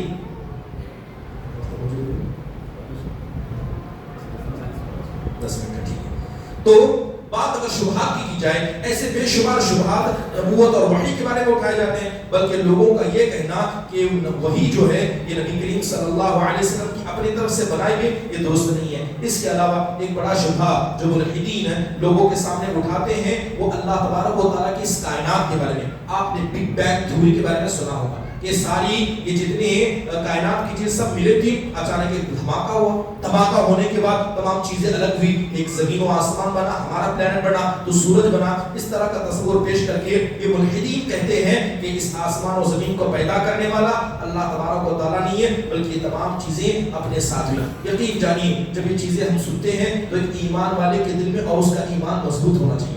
ایک ایمان والے کے دل میں اس کا ایمان مضبوط ہونا چاہیے. ہم مانتے ہیں کہ کائنات کی کوئی چیز اپنے سے پیدا نہیں ہوتی. جیسے کہ امام ابو حنیفہ رحمہ اللہ کا یہ مناظرہ بڑا مشہور ہے کہ ایک آدمی ان کے پاس آیا، آ کر کہنے لگا کہ میں اللہ کو نہیں مانتا، آپ جو اللہ کو مانتے ہیں ثابت کیجیے. تو امام ابو حنیفہ رحمہ اللہ نے بڑی پیاری بات کہی، اپنے سفر کا تذکرہ کیا. کہا کہ ہم جا رہے تھے، سمندر کنارے پہنچے، کشتی وقت پر نہیں، اچانک بجلی گرتی ہے، ایک بڑا درخت ٹوٹ جاتا ہے. ٹوٹنے کے بعد درخت کی لکڑیاں آپس میں جڑ جاتی ہیں، وہ کشتی بنتی ہے، ہمارے سامنے آتی ہے. ہم اس کشتی میں سوار ہوتے ہیں اور وہ کشتی آٹومیٹک لے جا کر ہم کو دوسرے سمت چھوڑ دیتی ہے. اب وہ آدمی کہتا ہے یہ کیا بکواس ہے، ایسا کیسے ہو سکتا ہے؟ وہ آدمی کہتا ہے ایسا کیسے ہوا کہ بجلی درخت پر گری، درخت ٹوٹا، آٹومیٹک کیا ہے کشتی بن گئی، وہ کشتی آپ کو آٹومیٹک لے کر چلی گئی. کہنے لگے کہ جب ایک چھوٹی سی کشتی خود سے نہیں بن سکتی، تم نے کیسے تصور کیا یہ آسمان و زمین جس کی کوئی حد نہیں ہے اس کو کسی نے بنائے، یہ خود سے بن گیا، ایسا ہو نہیں سکتا. محترم حاضرین، بس ایمان کی بات ہے، ایمان والے اس پر ایمان رکھتے ہیں. قرآن اللہ تبارک و تعالیٰ نے آسمان و زمین کی تخلیق کا ذکر کیا. اللہ نے بتایا کہ ہم نے آسمان کو کیسا پیدا کیا، اللہ نے ذکر کیا کہ ہم نے زمین کو کیسا پیدا کیا، بلکہ اللہ نے یہ بھی بتایا کہ انسانوں زمین کے اندر ہم نے تمہارے لیے خزانے رکھے ہیں، زندگی جینے کا تمام ماحول رکھا ہے. آپ دیکھیے کہ جس زمین پر ہم موجود ہیں یہاں ہر چیز موجود ہے. آسمان میں تھوڑا 2-3 کلومیٹر چلا جائے آکسیجن انسان کو نصیب نہ ہو. تصور کیجئے کہ اگر وہ آکسیجن کی کمی یہاں پر ہو جائے. ابھی دلی کے اندر جو حالات ہیں وہ ہم دیکھ رہے ہیں کہ ایک سانس لینا یہ زہر لینے جیسا ہے. اگر اللہ تعالیٰ سارے ملک میں ویسے حالات پیدا کر دے، اللہ تعالیٰ قادر تھے وہ مطلق ہے، لیکن صبر اگر سکون کی سانس لے رہے ہیں، آزو بازو میں آپ کے بلاری شہر کی یہاں اتنی بڑی بڑی فیکٹریاں ہیں، اس کے بعد بھی آپ کی یہاں کی آب و ہوا اچھی ہے، یہ اللہ کے فضل سے ہو رہا ہے، ورنہ اللہ تعالیٰ چاہے تو انسان سانس بھی نہ لے پائے۔ یہ سب اللہ تبارک و تعالیٰ کی کائنات کا حصہ ہے۔ اللہ نے کہا قل انظروا ماذا فی السماوات والارض، اے انسانوں اگر ہماری ذات پر تم کو شک ہے جاؤ آسمان میں غور کرو، جاؤ زمین میں غور کرو۔ اللہ تعالیٰ نے ہمیں غور کرنے کا حکم دیا۔ بڑی عجیب بات ہے، بڑے افسوس کی بات ہے کہ صحابہ اکرام یہ کہا کرتے تھے کہ اس امت کے اندر سب سے پہلی جو بدعت پیدا ہوئی وہ قرآن کو پڑھنا اور نہ سمجھنے کی بدعت تھی۔ کیا کہتے ہیں؟ قرآن کو پڑھنا نہ سمجھنا۔ تصور کیجئے کتنی باتیں قرآن میں اللہ نے نہیں کی۔ اللہ نے کہا کہ آسمان پر غور کرو، زمین پر غور کرو۔ افلا ينظرون الى الابل كيف خلقت، کیا تم نہیں دیکھتے اللہ نے اونٹنی کو کیسے پیدا کیا، اونٹ کو کیسے پیدا کیا؟ سوال یہ ہے کہ یہ اللہ کا حکم ہے، اللہ نے ایسے کرنے کا حکم دیا۔ کتنے لوگوں نے اب تک آسمان پر غور کیا؟ یہ عبادت تھی جس کا حکم اللہ نے دیا۔ کتنے لوگوں نے زمین پر غور کیا؟ کتنے لوگ اپنے نفسوں پر غور کرتے ہیں؟ کتنے لوگ ہیں جو اونٹ کو دیکھ کر اس پر غور کرتے ہیں؟ یہ اللہ نے حکم دیا، ہم اس کو انجام نہیں دیتے۔ محترم حاضرین، یہ جو سوالات ہیں اس طرح کے بے شر ہے، بلکہ اللہ نے قرآن میں کہا وَمَا أُوتِيتُم مِّنَ الْعِلْمِ إِلَّا قَلِيلًا، کہ اللہ تبارک و تعالیٰ نے آپ کو جو علم دیا ہے بڑا کم ہے، لہذا آسمان و زمین کے بارے میں یہ کہنا یہ باتیں درست نہیں ہیں۔ سوال یہ ہے، آخری بات یہ ہے کہ اگر کوئی آدمی کسی ملحد سے مل جائے جو اللہ کو نہیں مانتا ہے تو اس کے ساتھ انسان کو بات چیت کیسی کرنی چاہیے؟ سب سے پہلے عقل کا استعمال کیا جائے گا، کیونکہ وہ قرآن و حدیث کو نہیں مانتا ہے، لیکن اس کا مطلب یہ نہیں ہے جیسے کہ ابھی ایک مفتی صاحب نے کیا کہ انہوں نے قرآن و حدیثوں کی دلیلوں کو چھوڑ دیا۔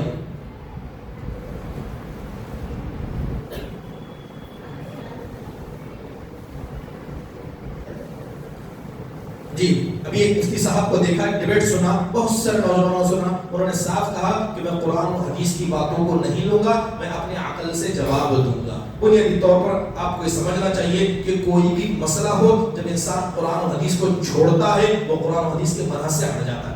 جو بھی بات ہو، اگر ایک ملحد بھی ہو، قرآن کے اندر ہر چیز کا رد موجود ہے۔ اب جتنی باتیں میں نے آپ کے سامنے اللہ کے وجود پر، نبی صلی اللہ علیہ وسلم کے وجود پر اور وحی کے بارے میں بتائی، یہ کیا میں نے باتیں اپنے سے بتائی؟ یہ سب قرآن و حدیث کے اندر موجود ہے، لیکن فرق یہ ہے کہ اس آدمی کے درمیان جو قرآن و حدیث کو مانتا ہے اور فرق اس آدمی کے درمیان جو قرآن و حدیث کو نہیں مانتا ہے۔ جہاں تک مفتی صاحب نے جرأت کی، اس جرأت کی ہم تعریف کرتے ہیں، لیکن ان کا طریقہ بڑا غلط تھا۔ کتنی ایسی عقلی باتیں انہوں نے کہی جو قرآن و حدیث کے مخالف ہے۔ آج ہمارے نوجوانوں میں سے کتنے ایسے نوجوان ہیں جو ان کے ویڈیوز کو کیا پروموٹ کر رہے ہیں۔ تصور کیجئے کہ ایک آدمی بریلوی ہے، ایک آدمی وحدت الوجود کے باتوں کو مانتا ہے۔ اس مفتی صاحب کا تذکرہ کیا گیا، جن کی ویڈیوز کو نشر کیا گیا، کیا آپ کو پتا ہے ان کا عقیدہ کیا ہے؟ وہ بھی ایک طرح کے ملحدی ہیں، وہ بھی ایک طرح کے ملحد ہیں۔ ان کے آپ جائیے، وہ اشاعرہ ماتریدیہ کو مانتے ہیں۔ اشاعرہ ماتریدیہ کون ہے؟ ایک ایسا فرقہ ہے جو اللہ کے اسماء و صفات میں الحاد کرتا ہے۔ ماتریدیہ 8 اور اشاعرہ 7 صفات کو مانتے ہیں، اس کے علاوہ باقی اللہ کے ناموں کا انکار کرتے ہیں۔ قرآن میں اللہ نے صاف کہا وَذَرُوا الَّذِينَ يُلْحِدُونَ فِي أَسْمَائِهِ، کہ جو لوگ ہمارے ناموں میں الحاد کرتے ہیں آپ ان کو چھوڑیے، ہم ان کا حساب لیں گے۔ تو سوال یہ تھا کیا وہ سچ میں اس عقیدے پر تھے؟ اگر مسلمانوں کے نمائندے تھے تو ان کو چاہیے تھا کہ وہ قرآن و حدیث کی نمائندگی کرتے۔ ہوا یہ کہ ایک ملحد کا مقابلہ دوسرے ملحد سے ہوا، ایک ملحد ہارا دوسرا ملحد جیتا۔ اس میں ہمارا کیا کردار ہے؟ دور رہیں، ایسے ڈیبیٹ سے دور رہیں۔ جب آپ کو قرآن و حدیث کا بنیادی علم نہیں ہے، ہو سکتا ہے کوئی ایک شبہ آ کر دل میں بیٹھ جائے، وہ نکل نہ پائے اور انسان کی ہلاکت کی وجہ بن جائے۔ سوال یہ ہے کہ اگر کسی ملحد سے مقابلہ ہو تو کیسے انسان اسے دعوت دے گا؟ دعوت دینے کا بنیادی طریقہ یہ ہے کہ سب سے پہلے قرآن کا سہارا لیں۔ قرآن کے اندر اللہ تبارک و تعالیٰ نے عقلی دلیلوں کا سہارا لیا، جن عقلی دلیلوں کو میں نے ذکر کیا، کیونکہ بات اگر عقل کی جائے، لاجک کی جائے، ہو سکتا ہے کہ آپ لاجک سے بات کریں، سامنے والے کو ہرا دیں، لیکن اگر آپ سے بڑا عقل والا کوئی آئے گا تو آپ کو ہرا دے گا۔ آپ کا سامنے والے کو ہرانا اتنا اہم نہیں ہے کہ آپ مسلمان ہو کر سامنے والے سے ہار جائیں، یہ بڑی خطرناک چیز ہے۔ لہذا سامنے والا ہارے نہ ہارے، آپ کو اپنے ایمان کی حفاظت کرنا واجب و ضروری ہے۔ محترم حاضرین، اس کے علاوہ قرآن میں جائیے، اللہ نے انبیاء کی مناظرات کا ذکر کیا۔ فرعون نے کیا کہا؟ فرعون نے کہا تھا کہ حامان میرے لیے تم کیا کرو، سی ڈی بنا دو، لعلی اطلع الی الہ موسیٰ، کہ میں موسیٰ کی خدا کو دیکھنا چاہتا ہوں۔ آسمان میں خدا ہے کہ نہیں، میں دیکھنا چاہتا ہوں۔ فرعون نے دعویٰ کیا میں خدا ہوں، تو حضرت موسیٰ نے کہا کہ اگر سچ میں تم خدا ہو، حضرت ابراہیم نے نمرود سے مناقشہ کیا تو کیا کہا، اگر تم خدا ہو ٹھیک ہے، یہ چاند و سورج ہے اس طرح سے چلتے ہیں، تم اس کو پلٹ دو، اگر خدا ہو تو اس کو پلٹ دو۔ فَبُهِتَ الَّذِي كَفَرَ، جو کفر کیا تھا سب اس کا کفر ختم ہو گیا۔ وہ جانتا تھا وہ اتنا کمزور ہے، اپنے آپ کو باقی نہیں رکھ سکتا، سورج اور چاند کی گردش کو کہاں سے باقی رکھے گا۔ انبیاء نے قوم سے کیسے مناظرات کیے؟ سب سے پہلے قرآن کی عقلی دلیلوں کو لیجئے، انبیاء کے مناظرات کو پڑھیے، انبیاء کے مناظرات کو بھی آپ پڑھیں گے، اتنی مضبوط دلیلیں آپ کو ملیں گی جو انسان کو سمجھانے کے لیے کافی ہیں۔ اس کے علاوہ اگر ایک ملحد ہے جو اللہ کو نہیں مانتا ہے، کائنات کے نشانے ذکر کیجئے، یہ کائنات کو اللہ تعالیٰ نے کتنے بہترین طریقے سے پیدا کیا، اللہ تبارک و تعالیٰ کی جو نشانے ہیں آسمانوں میں زمینوں میں، اس کو ذکر کیجئے۔ اس کے علاوہ دعوت کا کام کیجئے۔ بنیادی طور پر یہ ہے کہ ایک آدمی جب دعوت کا کام کرتا ہے وہ سمجھتا ہے کہ سامنے والے کو مجھے مسلمان بنانا ہے، سامنے والے کو مجھے سمجھانا ہے، اپنی بات منوانا ہے۔ یہ منوانے کی ذمہ داری اللہ نے نبی کو نہیں دی۔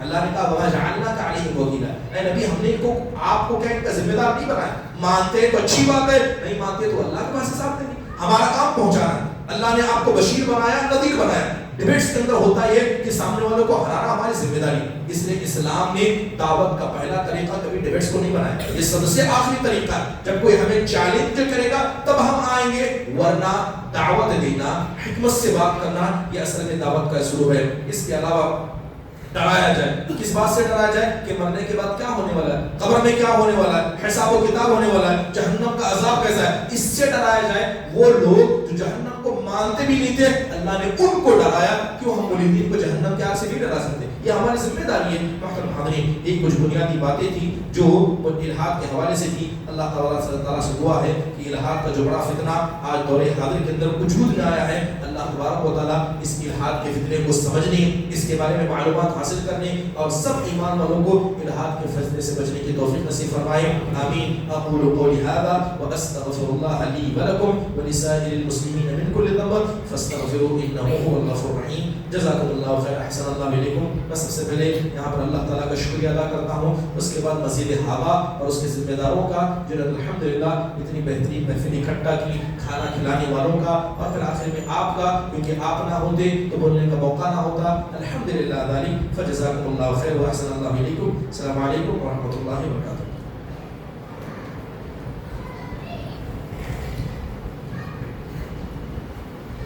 السلام علیکم ورحمۃ اللہ وبرکاتہ۔ ماشاء اللہ، جزاک اللہ۔ دو تین باتیں بتاتا ہوں، غور سے سنیے گا۔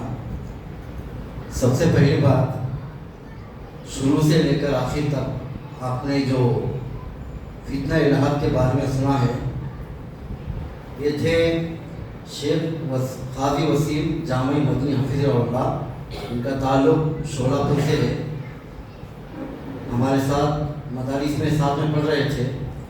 میں شروع سے لے کر آخر تک مولانا کو دیکھتا رہا، اللہ ان کے علم میں برکت عطا فرمائے۔ پہلی بات یہ ہے کہ شیخ محترم شروع سے لے کر آخر تک کچھ علماء کو آپ نے دیکھا ہوگا، سب اپنے اپنے انداز میں بیان کرتے ہیں، لیکن میں مولانا کو دیکھ رہا تھا کہ شروع سے لے کر آخر تک بولنے میں جھجک نہیں رہتی، یہ ان کی صلاحیت ہے۔ اللہ ان کو مرتے تب تک ایسی صلاحیت رکھنے کی توفیق عطا فرمائے۔ دوسری بات یہ ہے کہ مولانا نے آج کے فتنے کے تعلق سے اس کے بارے میں بھی بتایا اور اس کا دلیل قرآن حدیث میں بھی پیش کیا ہے، آپ کے سامنے اپنی سماعت فرمایا ہے۔ اور تیسری بات یہ ہے کہ مولانا کا دوسری مرتبہ میں یہاں پہ بیان سن رہا ہوں، اس سے پہلے مدرسے کے اندر ہم نے اپنا خدیم کے اندر ایک عنوان پہ ہم نے سنا تھا، بہت متاثر ہوا تھا، اور دوسری مرتبہ یہاں پہ سن رہا ہوں۔ اللہ آپ کو آپ کے علم میں مرتے تب تک علم میں برکت عطا فرمائے۔ اور تمام لوگوں کا میں شکریہ ادا کرتا ہوں کہ لوگ ہماری دعوت پر لبیک کہا ہے۔ انشاءاللہ ابھی اذان ہوگی، اذان کے بعد انشاءاللہ عشاء کی نماز ہوگی، اس کے بعد سب لوگوں کے لیے یہاں پہ عورتوں کے لیے مردوں کے لیے کھانے کا انتظام کیا ہے، کھا کر ان کے حق میں دعا کریں۔ اب انشاءاللہ ختم کیا بولتے ہیں مجلس کی دعا پڑھیں، سبحانک اللہم وبحمدک اشہد ان لا الہ الا انت استغفرک واتوب الیک۔ السلام علیکم ورحمۃ اللہ وبرکاتہ۔